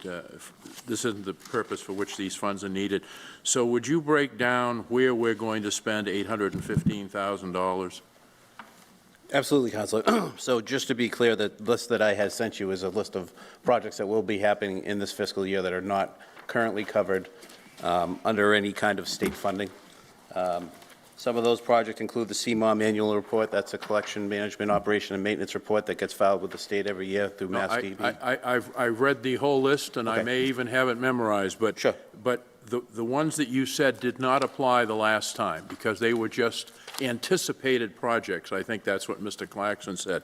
So what I want to know is, what is the budget that's going to consume $815,802 between now and the end of the fiscal year? So that project list that I did provide you, Counselor, will consume some of that, a portion of that budget. In my memo to you, I did note that $415,000 that was cut out of my budget initially through the budget process, that was, let me get the specific item that was cut from.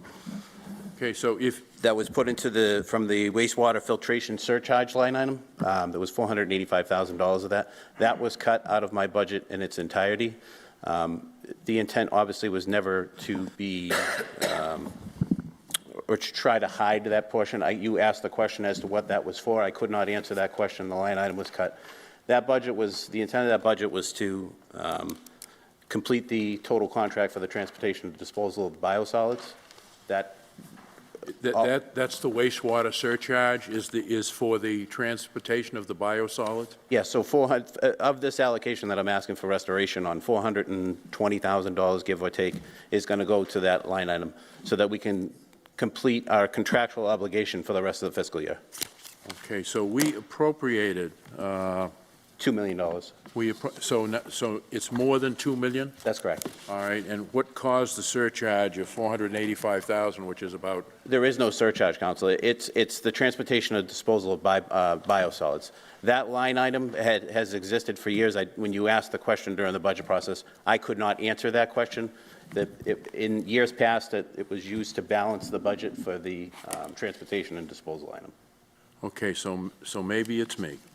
We appropriated $2 million for the transportation of the biosolid sludge or waste product, correct? Correct. Okay, so now you need another $485,000 for that purpose? So specifically, I think as broken down, Counselor, and it's all based off of disposal, what we predict it to be is $416,389, which is what I asked for in my memo. Okay, and why didn't we know that, pardon me, why didn't we know that when we put together the fiscal year 23 budget? If we have a binding contract with this company to transport the sludge to Connecticut, why wouldn't we know that it was going to be more than $2 million? I think it was identified during the budget process, Counselor, and I think Troy can probably better answer that question. Because there's a big difference between 2 million and 2.485 million. So if you, and the pages they are numbered in your budget book. In this packet we provided you, the pages aren't numbered, but if you look and can find the budget report that says DPW sewer, we did include in this report for you a notation of the amounts that you actually cut from the original budget proposal that we made to you. So right about in the middle of the page, and I'll give you a minute to find DPW sewer, but if you look under wastewater filtration surcharge, there was a request and then a cut of $465,802. There was a cut of $300,000 in consultants, $200,000 in engineering, $50,000 in property-related services. So those cuts exceed the amount. That's what, 4 and 3 is 7 and 2 is 9. So that's $1 million in cuts that you made to this budget. If you remember, subsequent to those cuts, we had meetings, Pat and I and Tiff, Evan, with some of you, including the council president and Councilor Farwell, to talk about both how the enterprise budget was constructed in past years, how we can improve on that, and what the money was actually needed for. The net result of those meetings with you was a request to come back to restore not all, but some of those cuts that you made during that original budget process. And so this amount that's on your agenda tonight represents our consensus of what we think needs to be restored. Mr. Claxon, if we're almost 8 months through the fiscal year, why would we need to restore the full cuts that were made? If you've already been able to operate effectively and meet your expenditures to date, why would we need to restore the full amount of what we reduced back during budget time? Because we believe that both, it's a combination of a couple of things. Some of the important initiatives that Pat is undertaking that require our support and that we need to move forward on, and there are operational costs that we don't believe we will have sufficient funds to meet by the end of the year if we don't replenish some of those budgets. What would those operational costs be? Let me just look. I'll tell you where I'm going with this, gentlemen.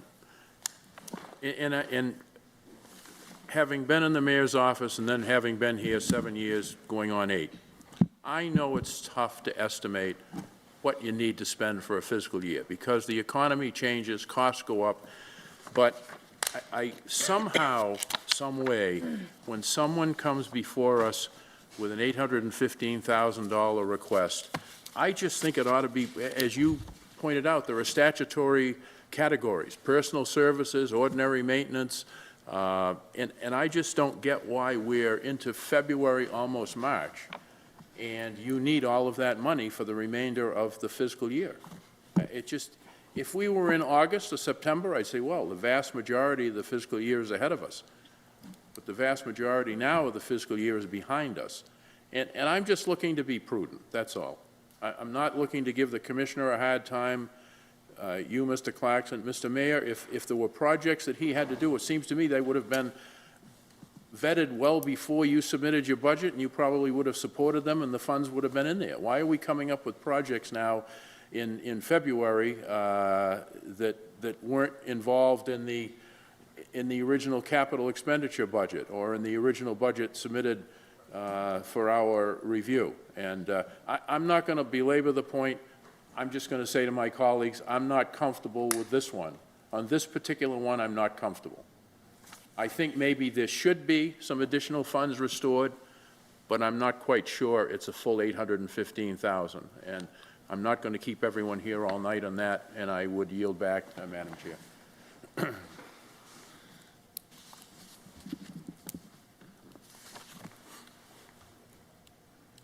Gentlemen, my concern with this number is that I understand you have projects, but I also know that we were down.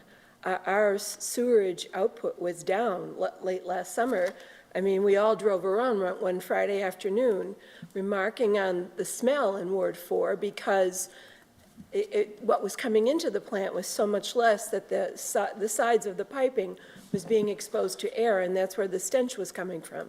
So that's a long-winded way of saying I know that our output is down, and therefore what we must have been trucking is down. I'm just trying to understand these numbers.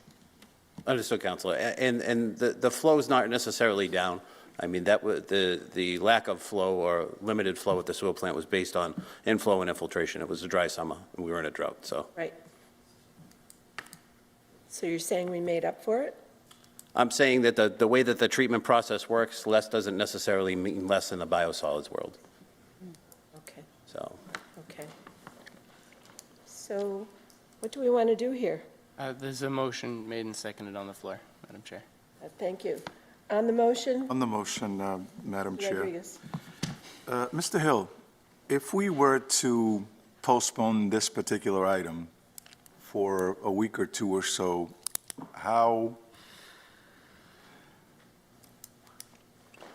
or whether or not it would be devastating to your department operation if we were able to postpone this for a couple of weeks? So we can at least get some clarification of some of the numbers that you were talking about? Because one of the problems that I also have with a lot of these asking, and I'm going to vote for some of them, is that, I mean, we look at these zeros, you know, $90,000, $80,000. It seems to an untrained eye in the sense that these numbers are just being tossed out there without anything specific, because the numbers should not all end in 0000s. You know, so we should actually have something that says, hey, I need, I mean, at least yours, it says 815,802. But some of these other ones, it's a bunch of 000s. So I think it's important for us, a body in the sense, to have something more concrete. You know, it's like, I remember when we were talking about the ARPA funds that, you know, we needed to have $4 million for this and $7 million for this, another $3 million for that. It seems like numbers were just being tossed out, you know, in hopes to make an argument in the sense. But I think we need to deal with specifics here. So I think it's up to you to come up with something that says, look, I need, you know, $800,000 because this is for this, this is for this, this is for this. Here's the bottom line, and be done with it.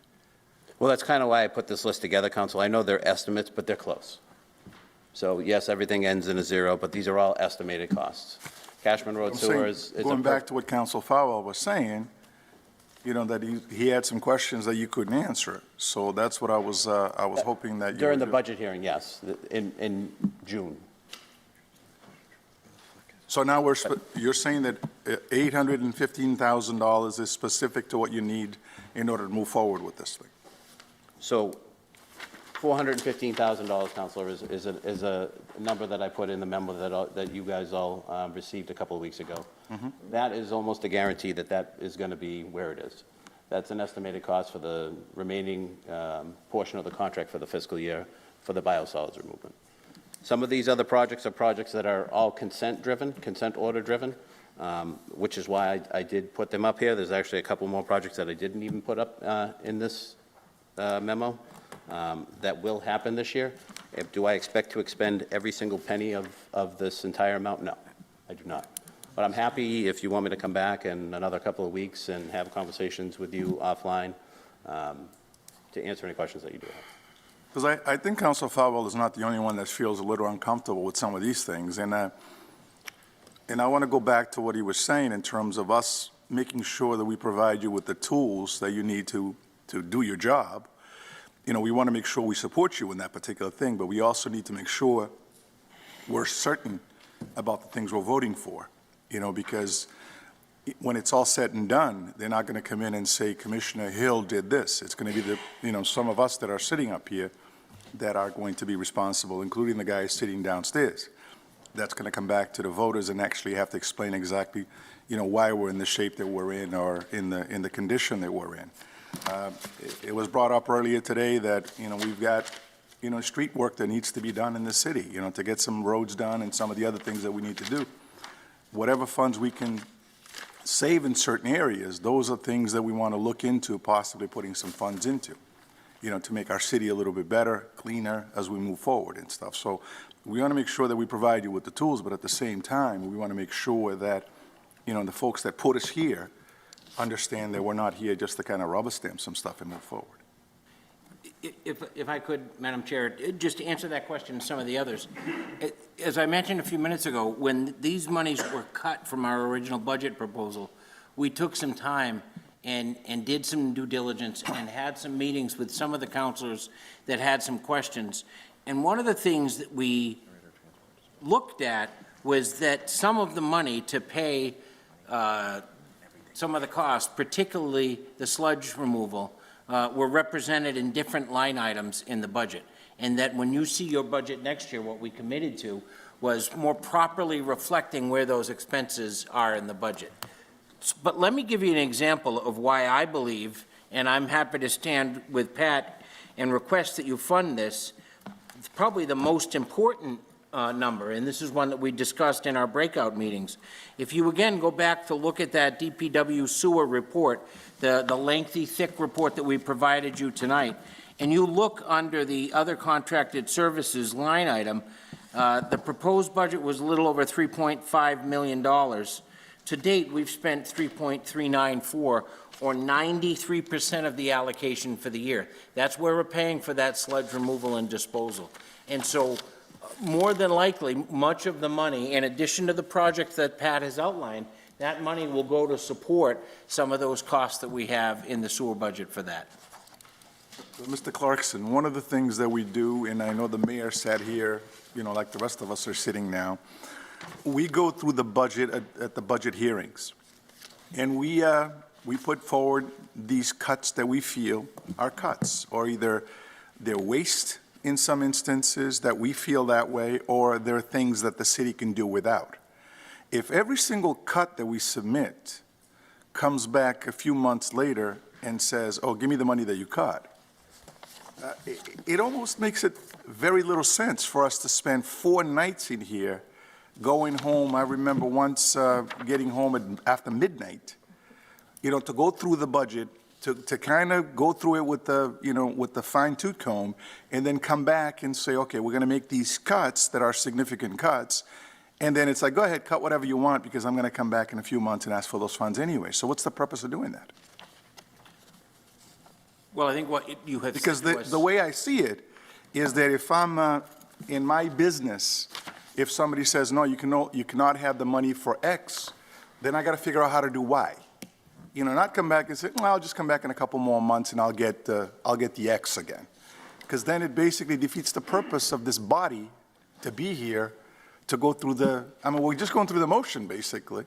On the contrary, Counselor, I think it proves the importance of the work that you do, because what you have said to us many times is, we're going to make this cut, but if you need the money, come back to us, prove that you need it, and we'll approve it. And that's the process that's occurring right now. By no means are we seeking a rubber stamp. We're demonstrating to you that there are actual legitimate costs in this enterprise that we think require the restoration of the funding. What I would say is, we believed at the time the budget that we submitted was lean and fiscally responsible and represented what we needed to do the business of the enterprise when we submitted it. You get elected and you're allowed to make a decision that either is consistent or contrary to that, but then it's our responsibility to come back to you and prove why we think we need the money. So I think this is a good, healthy process. So, you know, Mr. Clarkson, if I could ask you, if you could you provide us with the cuts that we made during the budget hearings, the specific numbers? We cut a couple $1 million off the budget. And how much of that a couple $1 million have been repurposed back into the budget? Could you do that for us? Yeah, it's actually in this report that I provided to you No, I'm just tonight. saying, you guys cut $2 million, and we've asked $2 million back. Could you do that? Of course, yeah. Yes, right. yes. Much Thank of that is before you tonight in restorations, but of course we can. All right, thank you. Thank you, Madam Chair. Thank you. Councilors, what is the will of On the the motion. committee on this? I Councilor just have Farwell? one more. I just have something that I want to explain to the mayor, because I think it's important that he knows we are a team. We do provide revenue for your various departments. One of the things that bothers me, Mr. Mayor, is that this isn't a transfer from available funds. This is coming out of unanticipated, unappropriated receipts, almost $1 million. I think some of us would like to see us get to a point where we build up that unanticipated, unappropriated receipts to a point where maybe you don't have to go to the full 2.5 override. Maybe you only go to 2.25, because then that would lower the tax burden for residents in the city. And I just wanted you to know the philosophy behind what, at least I'm thinking. I can't speak for anyone else, but if we constantly spend out of those unanticipated, unappropriated receipts, we'll never really get to a nice nest egg where maybe we can do something for our residents, that's all. Yeah, and I mean, I think that's the goal of everybody in here. You know, we have to create a buffer. But in the meantime, relative to what's before you today, these projects, and as a lawyer, there's a lot of lawyers up here, there's contractual obligations, right? We're obligated to pay X amount of money. So the 415 or whatever it was that was cut, we still have to come up with that dough no matter if you give it or not. We have to figure out how to do it. We're obligated to pay that. The other projects, these aren't brand new projects. These are projects that have been accused. Some are consent decree. Some are obligated to do by the city of Brockton. So again, listen, I appreciate everything you do. I've been in these shoes, but I also know that department heads have to come before you and tell their story and advocate for the money. And if it's the will of the council to have the DPW commissioner come back before you in 2 weeks' time, that's the will of the council, and I would honor that and I respect that. But I think at the end of the day, you know, we're charged to make sure that obligations are adhered to, but also, much like my counselor from Ward 1 indicated, we want to come up with a philosophy and a financial principle so that we can come up with more streets all across the city, right? More sidewalks across the city. But what's a street cost? Because I want the people to know that. What's a street cost? What's a sidewalk cost? Because it's not short money. No, I mean, I can give you a prime example. We did one street last year. We had the ability to do that before the contract expired in Ward 5, Councilor Thompson. 1,800 feet of road cost almost $300,000. And that was on the old contractual values. Those values have increased by 40%.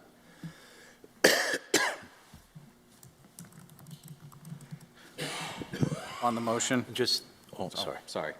Yeah. Counselor Farwell? No, I just wanted to call the councilor's attention to one other thing. If you look under DPW sewer, and again, the pages aren't numbered, you will see treatment plant repairs and maintenance. Appropriated $300,000, we've only used 24% of that. 96, roughly 96,000. I'm sorry, the current budget is 396,000. We've only used 96,000. According to this document, there's 300,000 left. I would feel so much more comfortable, folks, if we were looking at where we have excess revenue not being spent and devoted it to these issues, rather than going after the unappropriated, unanticipated receipts. That's my whole point. I think within this document we've been given, you've got a lot of departments that are going to be not expending up to the limits that we've given them for an appropriation. And thank you. After that, I'm all set. Counselor D'Agostino? All right. The 420 for biosolid transportation. I just want to make sure I'm looking at the right place here, because there was a comment made a few minutes ago that lost me a little bit. This incinerator transport disposal, is that what we're talking about in this biosolid? That's correct. That's for the transportation and disposal. Okay, so here's my question. The budget was $2 million.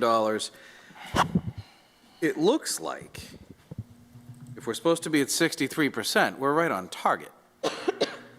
Right, 1.2, we get 769 to go, we're right on target. So why are you anticipating that we're going to go over? Those bills come in a month delay, Counselor. So the bills are submitted to Veolia. Veolia reviews the bills. The bills are sent to me, reviewed before they're paid.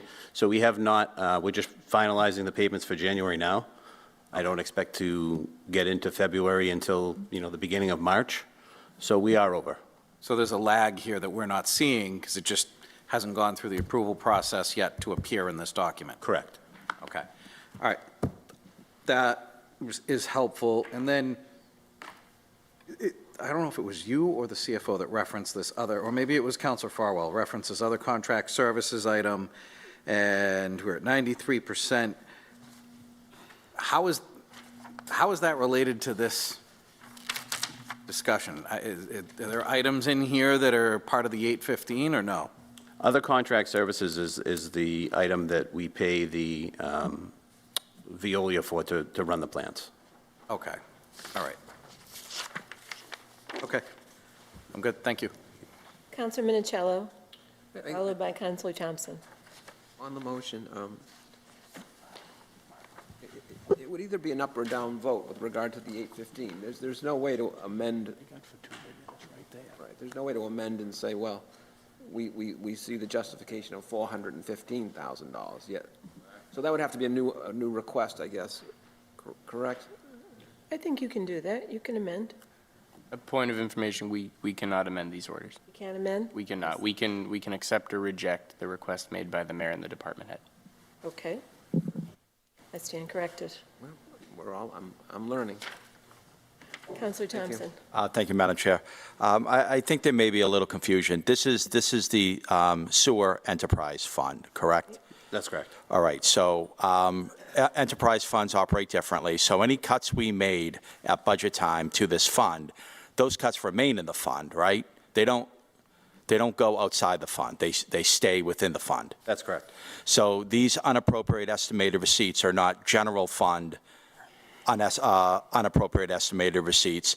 These are unappropriated estimated receipts within the enterprise fund, within the enterprise fund. The retained earnings, that's correct. Right, so we're not taking this money from general funds. This money is already in our enterprise fund. That's correct. And So- anything that's not expended for Council this year will enter into that category next year. So this is not a decision between what else can we do with this money for other uses, because it's all within the enterprise fund and remains in the enterprise fund for That's correct. SOAR-related purposes. Correct.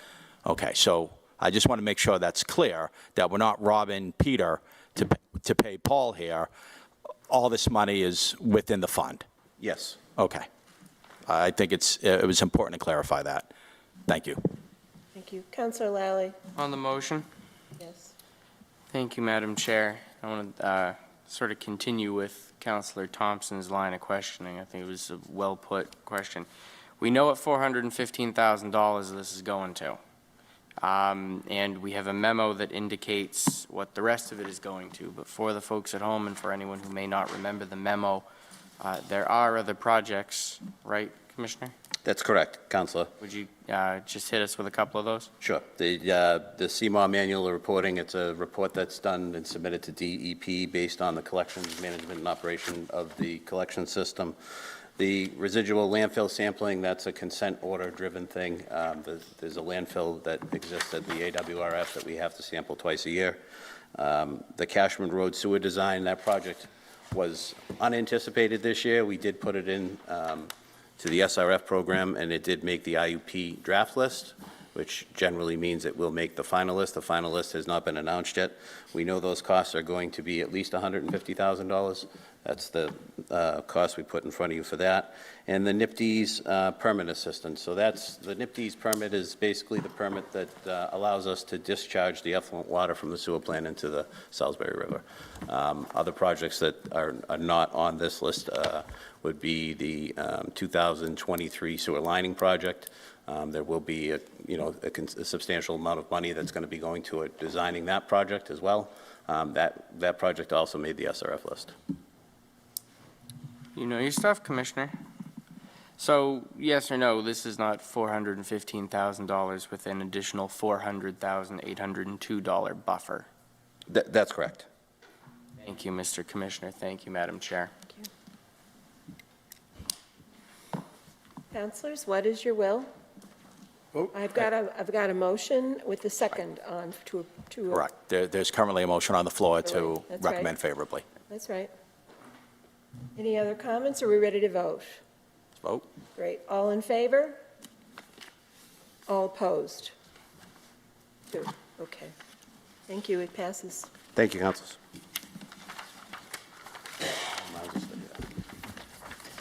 5, ordered that the following name sum be, and the same is hereby transferred as the same was submitted by the mayor as follows. Transfer of $416,389 from DPW Water Diesel Variable cost, $416,389. To DPW Water Purchase of Services, $416,389. Invited Patrick Hill, DPW Commissioner, Troy Clarkson, Chief Financial Officer. Motion to recommend favorably. Second.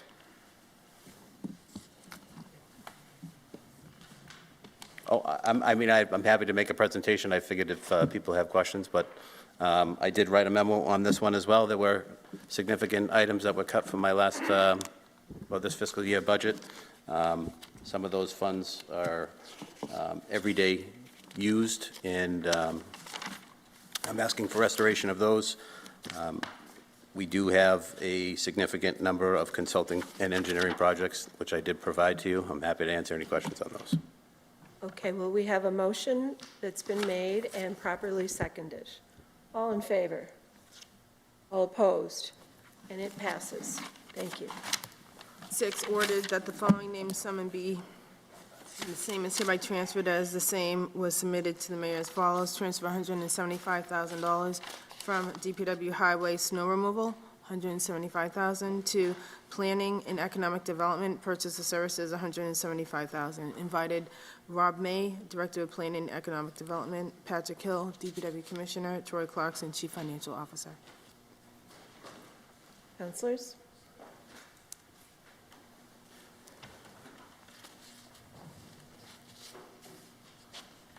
Councilor D'Agostino.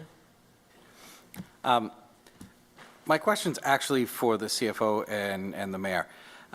Before, in these next two items are taking money from snow removal, and we have been very blessed with a very mild snow season. I better knock on something. Right. So hopefully that continues to be the case. So we hear from people a lot. I know I'm not the only counselor that hears from folks about this. I'm sure the mayor's office gets the same comment that, there's trash out in the city. There's, in the warmer months, the weeds grow up in the sidewalks and it doesn't get addressed. So I guess what I'm looking for is before we start to say, hey, we got all this extra snow money, let's start to divvy it up. I hope that we will at least take some of that found money to put into maybe doing some cleanup this year, because I know that that's something that a lot of residents have reached out about. It doesn't have to come from here, but from somewhere, and this seems to be a pot of money that, knock on wood, is going to go our way. I mean, it was 61 yesterday and then snowing this morning, so, I mean, it's looking good, right? It is looking good. I mean, the Councilor Thompson and I talked the other day, the beautification committee is online, and it's going to be teed up. It's going to be, the State of the City address is we need to have a clean city initiative. There's no doubt about that. So the other thing, and I think I mentioned it when I was here before, I meet 3 times a week with 3 different department heads. Tim Carpenter from the Parks, I meet with Jim Plouffe for buildings, and then I meet with Pat Hill. And I agree with you, the weeds, I mean, I drive around, like I told you, on Saturdays taking pictures, and then I call them and I bother them. But at the end of the day, the city and the people that are paying the taxes are obligated to have a clean, really beautifully enticing city. So I'm not the money guy, Troy is, but I know that if we have money because of the snow and ice, we're going to use it in a manner that, number one, we won't spend it until we come before the council. We want to just make sure everybody's understanding what we're doing it on. But I can concur with you, Councilor. I mean, if there is some overflow and some residuals, we want to spend it in a manner that's going to be more beneficial to the city as a whole. Not just one area of the city, the whole city. Right. I think people will appreciate that. That's a neighborhood investment that people are going to see every day when they drive to work, drive home, drive to the market, and they see that this year, because we had the extra funds, we're able to keep the city a bit cleaner. So, okay, that's all I had. Thank you. Councilor Thompson. Thank you, Madam Chair. Good evening, Mr. May. A quick question. If memory, and my memory is partly faulty on this, but at budget time, I know we made a cut to your department. Was it the DIF funding that we cut? Yes, it was, sir. Okay. So this is essentially, and if memory serves, it was a $175,000 cut to DIF. Correct. Okay, so this is to restore that DIF cutting. Quick question, what do we receive every year for DIF? Or I know it changes because of new construction, But what do we receive for diff? I would let the CFO answer that question. But I don't have that number off the top of my head, Counsel, but I'll get it to you tomorrow. Okay. And my understanding is you don't, your department doesn't receive 100% of that diff funding, correct? I would have to defer. No. Okay. It's when the district was set up many years ago, a mechanism to collect it and segregate it did not occur. So all that money comes in as general fund taxes. We calculate the diff amount just so that we can track what's collected within the district, but it comes in as general fund money and then goes to fund a portion of the planning budget. So with that, do you believe it would be helpful for this council to set up some segregation type of mechanism so that the planning office could receive 100% of those diff funds? We certainly could do that. I mean, I think, at least in my tenure here, Rob has requested what he thought was reasonable and what he needed, and has, and my time here has been granted the money that he's requested. So I'm not aware of funding issues that he has that have not been satisfied. Counselor, when the city council adopted the TIF, they chose not to take that measure. They wanted us to come forward each year to say how we were going to be spending those monies so that it didn't become this, nebulous cloud of cash that we were spending. So each year we come before the council when we prepare our budget and we're prepared to discuss how we're going to spend those funds. All right, understood. So We'll make just you sing for your background, supper. And this happened long before Troy got here. Understood, understood. Okay. So, yeah, I just think, obviously, I know, that those diff funds go a long way to a lot of engineering projects in our downtown. And, it's a catalyst for economic development in our downtown. So, if we get a certain amount of money due to the district, then, I think it might benefit economic development to fully use those monies to economically develop the district. But I just want to make, that we did cut 175. This is a restoration of that 175. And obviously, there's a bunch of engineering projects that you need to pay to help the district. So with that, if there's no other discussion, I'll make a motion to recommend favorably. Second. All right, a motion's been made and properly seconded. All in favor? Thank you. The motion passes. 7, ordered that the following named sum be, and the same is hereby transferred as the same was submitted by the mayor as follows. Transfer $200,000 from DPW Highway Snow Removal, $200,000 to Public Property, Stadium Purchase of Services, $200,000. Invited Patrick Hill, DPW Commissioner, James Pluff, Superintendent of Buildings, Troy Clarkson, Chief Financial Motion Officer. to recommend favorably. I'd like to be heard for a minute. Second. Okay, on the motion? I've spoken with Mr. Plouffe. It's very important that he has this money in order to take care of a project at the stadium. The only question I have is we still have sufficient revenue left in the snow removal fund just in case we have a bad March, I assume. Okay. But this is a project that has even some legal requirements to it. So do we have a sense of what will be left in the snow fund after the several transfers we're doing this evening? Yes, prior to your vote of these transfers, there is almost $2 million in this budget line. So after transferring this amount of 350, you'll still have well over $1 million left in that fund. Okay, very good. On the motion, Councilor Rodriguez. Thank you, Madam Chair. And Mr. Clarkson, before you forget, you did make a promise to this body here that we were going to put some of that money aside, right? Yes, we did. Because here you go again with this money thing, that, we got almost $2 million left aside, so let's kind of chop it all up. I want to make sure that it doesn't get chopped up, that we do put some of those funds away for a rainy day, and the mayor is shaking his head. I think he agrees with that, and we're on the same page with this. I mean, Counsel, I spoke to the politician the day after you I think it's a great idea, and anything, I mean, we have to continue to build up the basis of our balances, right? So I echo those sentiments. All right. Thank you. Mr. Mayor. Mr. Plouffe, I know Council Farwell just said that, we have to do some things that, I think you mentioned this here last time that you were here. The elevator needs to get done. What else needs to get done in that stadium? Because I wrote a little note here saying, what exactly are we getting for our buck? Well, for the $200,000 we're requesting restored, it will be paying for the elevator, which right now is estimated at about $130,000. Then we have the sprinkler system, which has significant leaks in it. It's a dry system outside. It's running from the inside out.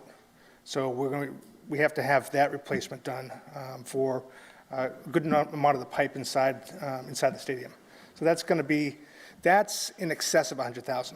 So the $200,000 will cover $130,000 of the elevator and about $70,000 of the sprinkler system. And the rest of the budgetary funds will have to. Is all the maintenance in the stadium done by you or your department? Yes. So the Rocks doesn't do any sort of preventive anything in that stadium at all? The building itself is mine, or my responsibility. The field itself, is the responsibility of the stadium, of the Rocks. But the rest of the building itself is all ours, basically? Correct. We do all the work, because someone had said something about the concession stands that needed to be redone or done or something like that. Is that part of the problem that we're running into in that stadium as well? That's correct. The concession stands, the concession equipment is our responsibility. Boy, what a deal those people actually have. All right, thank you. Thank you, Madam Chair. Thank you. You're welcome. Councilor Lally, followed by Councilor Tavares. Thank you, Madam Chair. I just have one, and I did speak to the superintendent before this, so my questions are solved as far as he's concerned. I appreciate it. But a question for the CFO, and this may have been addressed, and I just may have missed it in the in-depth action we've had this evening. This coming out of snow removal, the last item coming out of snow removal, a couple items before, if these are restoring cuts, why don't all of them come out of unappropriated estimated receipts? The simple answer to that is because we're trying to do the best we can with what we have. So if we have an opportunity to transfer money from within the budget for departmental needs without increasing the overall size of the budget, that's our preferred method of proceeding based on what we've all talked about tonight, and that is keeping our belts as tight as we can. Thank you, Mr. CFO. Thank you, Madam Chair. You're welcome. Councilor Tavares. Well, thank you and good evening for being here. Actually, mine is not a question. I'm just here to say thank you, Ms. Pat Wells, as well. You guys have been such a great resource for me. And every time I call with any question or concern, I'm totally appreciated. That makes my job so easy, and you guys are always on top of it. Any concern I sent to you guys taking care of it. I'm totally appreciated and very blessed to have you guys, and, that's what I can say. Thank you. Councilors, I'll entertain a motion. I believe there's one. Oh, I have a Yeah, motion. Councilor Farwell made the motion, I seconded. I think I'm wearing down. I apologize. It's a long night. All in favor? All opposed? Thank you. Thank you, Madam Mr. Chairman. Plouffe. Order 8, that the following named sum be, and the same is hereby transferred as the same was submitted by the mayor as follows: transfer of $70,000 from the law court judgments, $50,000, to law personal services other than overtime, $20,000, and to law personal services, $70,000. Invited Megan Bridges, city solicitor, Troy Clarkson, chief financial officer. Motion to recommend favorably. Second. Second. The motion's been made and properly seconded. All in favor? All opposed? Thank you. We really gave her a hard time tonight, huh? Everybody's done with the question.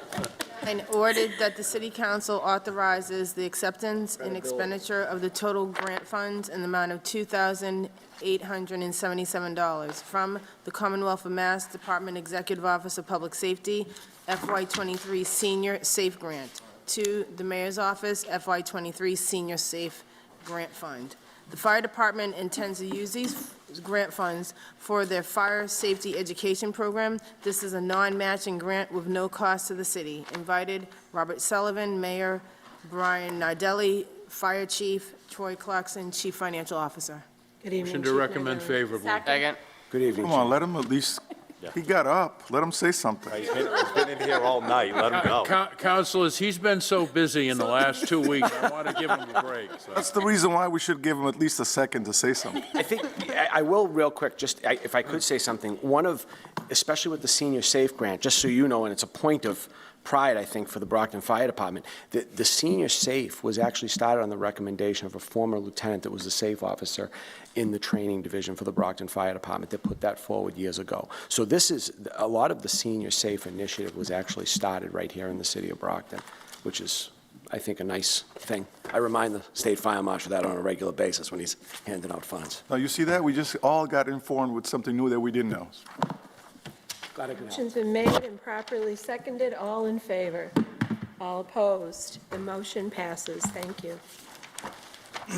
Ordered, 10, ordered that the City Council authorizes acceptance and expenditures of the total grant funds in the amount of $10,481 from the Commonwealth of Massachusetts Department of Executive Office of Public Safety, FY23 Student Awareness of Fire Education Safe Grant, to the Mayor's Office, FY23 Student Awareness of Fire Education Safe Grant Fund. The Fire Department intends to use these grant funds for their fire safety education program. This is a non-matching grant with no cost to the city. Invited, Robert Sullivan, Mayor, Brian Nardelli, Fire Chief, Troy Clarkson, Chief Financial Officer. Madam Chair, Madam Chair, if the chief does not have a second safe grant fund fact, I'd like to move that we recommend this favorably. I got plenty of them if you'd like, Counselor, but we can if that's, ROH. I'm with you. That's the motion, I'll second it. There's a motion. Okay, a motion's been made and properly seconded. All in favor? All opposed? Thank you. That carries. 11, ordered that the City Council authorizes the acceptance and expenditures of the total grant funds in the amount of $159,992.18 from the Federal Emergency Management Agency, FEMA, FY21 Assistance to Firefighters Grant, AFG, to the Brockton Fire Department, FY21 Assistance to Firefighters Grant, AFG Fund. The required 10% match in the amount of $15,999.21 is to be appropriated from the Fire Safety Fire Control in order to replace the aging mobile radios currently deployed in the apparatus from the Federal Emergency Agency. Invited, Brian Nardelli, Fire Chief, Troy Clarkson, Chief Financial Officer. Good evening, Chief Nardelli. Good evening, Chair. Good evening, councilors.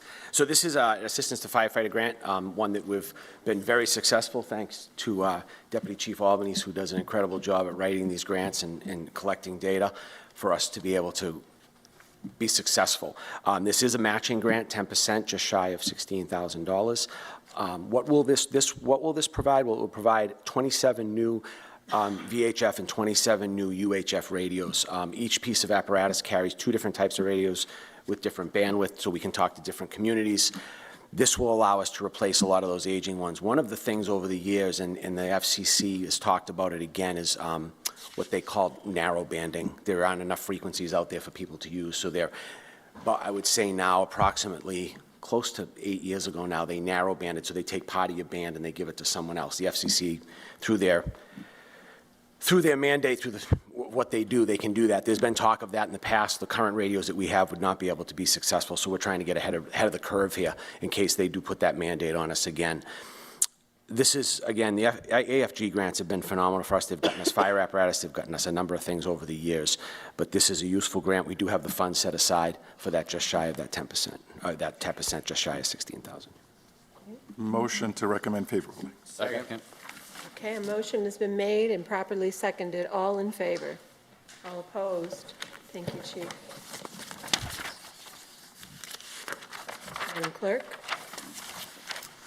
Ordered 12, that the following named sum be, and the same is hereby transferred as the same was submitted by the mayor as follows. Transfer $300,000 from Human Resources and Employee Benefits, contractual union costs to the fire department, personal services other than overtime, for purposes of funding the firefighters' Local 144 contract. This provides funding for the first year of a 3-year contract, July 1st, 2022 to June 30th, 2025. Invited Troy Clarkson, Chief Financial Officer, Brian Nadelli, Fire Chief. Motion to recommend favorably? Second. But let's hit, poor guy just got up again. Let's have him, Madam Chair, I'm not an invited guest, but I just want to say how much I really appreciate collective bargaining, right? And so I don't sit at the table. As mayor, I don't sit at the table. I have a great city team, including these two gentlemen. But I have to say, the team on the other side, 144, led by President Bill Hill and his wonderful team, they get it. They get it. You know, you come in and you negotiate in good faith. And I'm really proud of this contract. Troy can opine on why the value is so low compared to this, because we already have some money in the budget. But I was at the Brockton Hospital for many hours with Chief Nadelli, and I saw the bravery of the men and women running into that building. A lot of people don't have that in their fabric to do that. So, you know, this is a fair contract in terms of the financial terms. I really do want to applaud the 144 members that are here today, but I also just want to thank each and every one of them for what they do each and every day here in the city of Brockton. So I humbly ask you to support this endeavor, because it is a good contract for both sides. Thank you. Thank you. And gentlemen, I applaud your patience in sitting through our meeting. You got to see us all in action. Councilor Farwell. Yeah, just On the motion. on the motion, councilors, a bit of history. When this city was in serious financial difficulties, the city was paying 95% towards health insurance, and the employees were paying 5%. The very first union that recognized the seriousness of the financial problems in the city was Local 144 in the fire department, and they were the first union to step forward and say, yes, we will pay more towards our health insurance. We will pay 20% of the cost. It didn't go over very well, particularly because it had a ripple effect, but they broke open the dam, so to speak, of opposition, and that saved this city tremendously in terms of health care costs. So you couldn't compensate me to go up a ladder and take somebody my size out of a second-floor window. These guys do it. And I'm proud to support this, and I want the residents to know that this union, way back in 1992, they stepped forward when the city really needed them outside fire department issues and on financial matters to help the city get to where it is today. Thank you. Thank you. Councilors, a motion has been made and properly seconded. All in favor? All opposed? Thank you. It passes. Resolve to invite Brockton Fire Chief Brian Nadelli to appear before the council to present pursuant to revised ordinances, Section 3-33, his report on the fire department in such remarks and recommendations as appropriate. Invited Brian Nadelli, Fire Chief. Good evening, yet Good evening, again. Madam Chair. Good evening, councilors. I'm here to obviously report on the fire department. I actually asked the chair a couple of weeks ago, I said I could come up here and talk till about 3 in the morning about the fire department.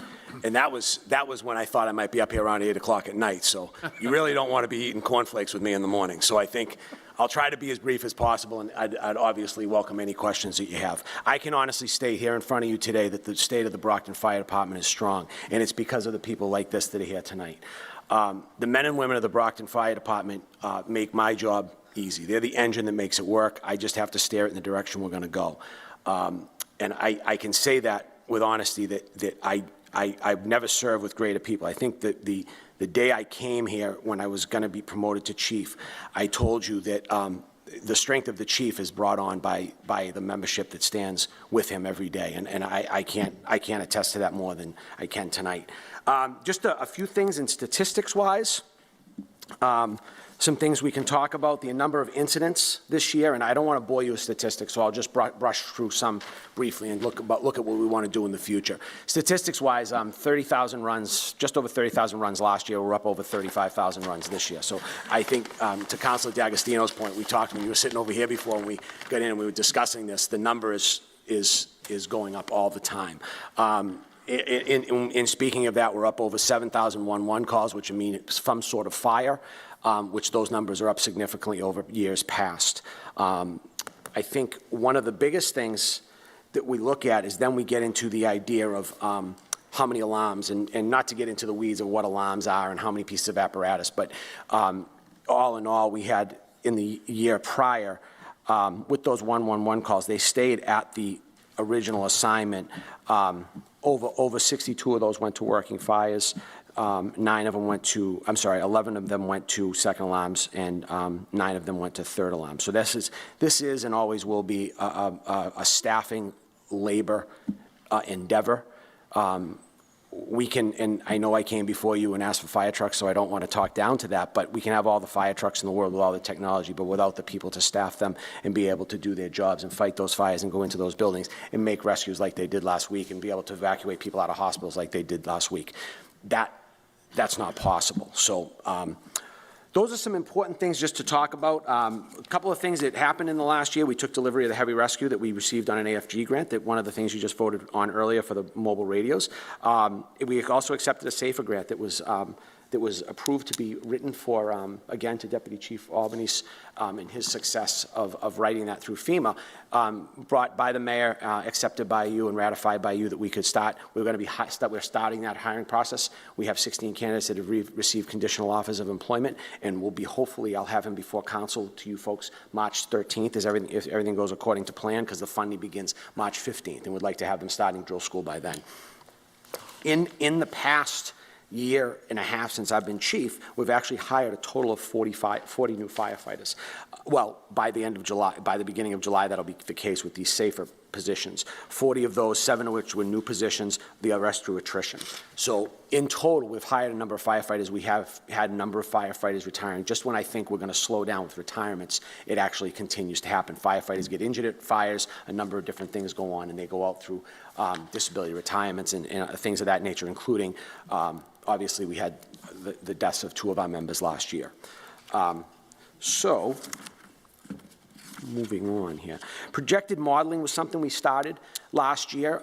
We hired JB Consulting for a small fee. Engine 3 up on the north side of the city is a station that has always been kind of in a juxtaposition of where we think we should put it. We've talked about putting it potentially, if we have to move it or rebuild it, putting it at the old Howard kindergarten, but Howard School, I'm sorry. But I wanted to look at a better model because of our increased response times to the northwest section of the city that wasn't built up back in the early 1900s when that station was built. So we brought in JB Consulting, and they did some modeling for us, and they were able to move that and see what it would affect in the rest of the city. And they did a tremendous job. They got us a lot of data. Moving it down Oak Street is probably our most beneficial thing if we're looking long-term to begin to replace stations, and we're looking at that station to replace. Work on Station 2 down at Campello has been ongoing. We're removing flooring, we're replacing roofs. I'm hopefully in the next year looking to replace some windows. I was at a ward meeting the other night, and I was one of the people that I was discussing with. Some of our older stations, when it snows out, snow comes in the building because of our windows rattling and different things of that nature. We're working on those. We're working to repair those things. I hate to say you learn to live with things after a while. It's not perfect, but we're looking now to try to hold off in doing a lot of work to Station 1 because we will be moving into a new building hopefully within the next few years, and so we're trying to hold off on that as it is.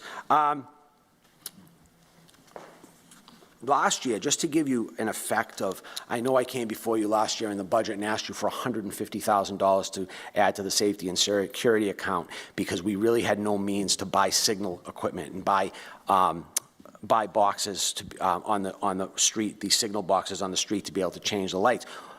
Our signal division was constantly kind of bubble gumming and stringing things up. That's if we couldn't get insurance money back from the the insurance companies after someone may have hit it or run it over or whatever the case may be. That $150,000 has been instrumental this year. We're in the process of buying a number of things. One of the things, if you look in the budgets, I'm sure that Troy provided for you, you will see that it might not have been spent out yet. Part of that is because of supply chain issues. A lot of stuff's on back order. We will be getting it. We have gotten some of it, but then those bills will be paid. We were actually able to hire a third electrician. I know we've talked about that in a couple of the meetings. I've discussed it was difficult to get someone. We got a man from Brockton that had moved to New Bedford and now is moving back to Brockton as we speak. We're very happy with it. He's worked out great. It's a tough job when you have two people out on the street, someone watching the traffic and one person trying to work, and vice versa. We work sometimes, depending on the intersection, we do get a police detail if needed, but that's not always the case. Operating the bucket, one person has to be down. That means only one person can be in the bucket when they're actually working on the lights and working on the signal systems. So this electrician has been a valued asset to the department.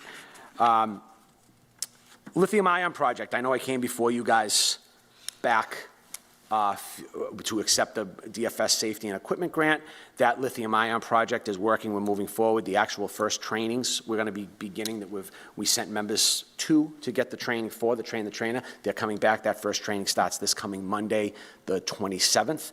For our membership, we've had, as some of you have seen, we have had a number of incidents that I talked about last time, one of them resulting in a house fire that we discussed that was just before I came before you, so we're looking to move forward with that. We're working very closely in collaboration with Pat Hill and the DPW to work out how they're going to get that stuff off property and then charge back to the community and replace our equipment at the same time. So we have an agreement worked out with them that we've been working on the last few weeks to make sure this all works together. The DPW has been fabulous because we're great at mitigation, but we don't do removal stuff, but that's what they do. So it's worked out pretty phenomenal. Some of the grants we have, the AFG for the rescue that we received last year, we received the SAFER grant, safety and equipment. Last year we bought all new thermal images that were aging out. We can see through smoke and heat and different things of that nature. Lithium-ion batteries this year. AFG, again, tonight was approved, and we'll go back to the full city council. That will replace our mobile radios and the SAFE grant that I just spoke of. Moving forward, I think some of the things I'm looking to do in the next coming years is we've done a great job, and to talk to the fire trucks we ordered last year. To give you an example of the supply chain issues, last year when I came before you and we did the borrowing for the two new ladder trucks and the new Squad A, they gave me an 18 to 24 month window. Right now, if I was to go to Pierce Manufacturing and ask them when I could get a fire truck, they'd tell me 4 years. So it really is, we really struck when the iron was hot. I think I probably came before you then and you thought it's going to take that long for you to get a fire truck. And that was the low number. So I think right now, we're in good shape. I know of fire departments that are dealing with other manufacturers that they said, yeah, we can't get it done for you.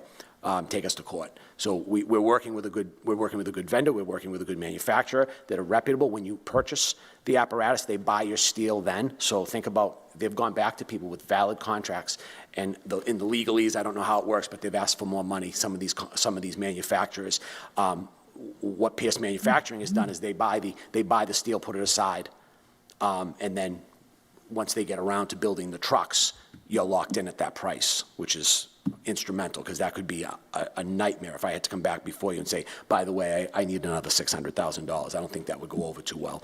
I wouldn't even want to do it myself because, anyways.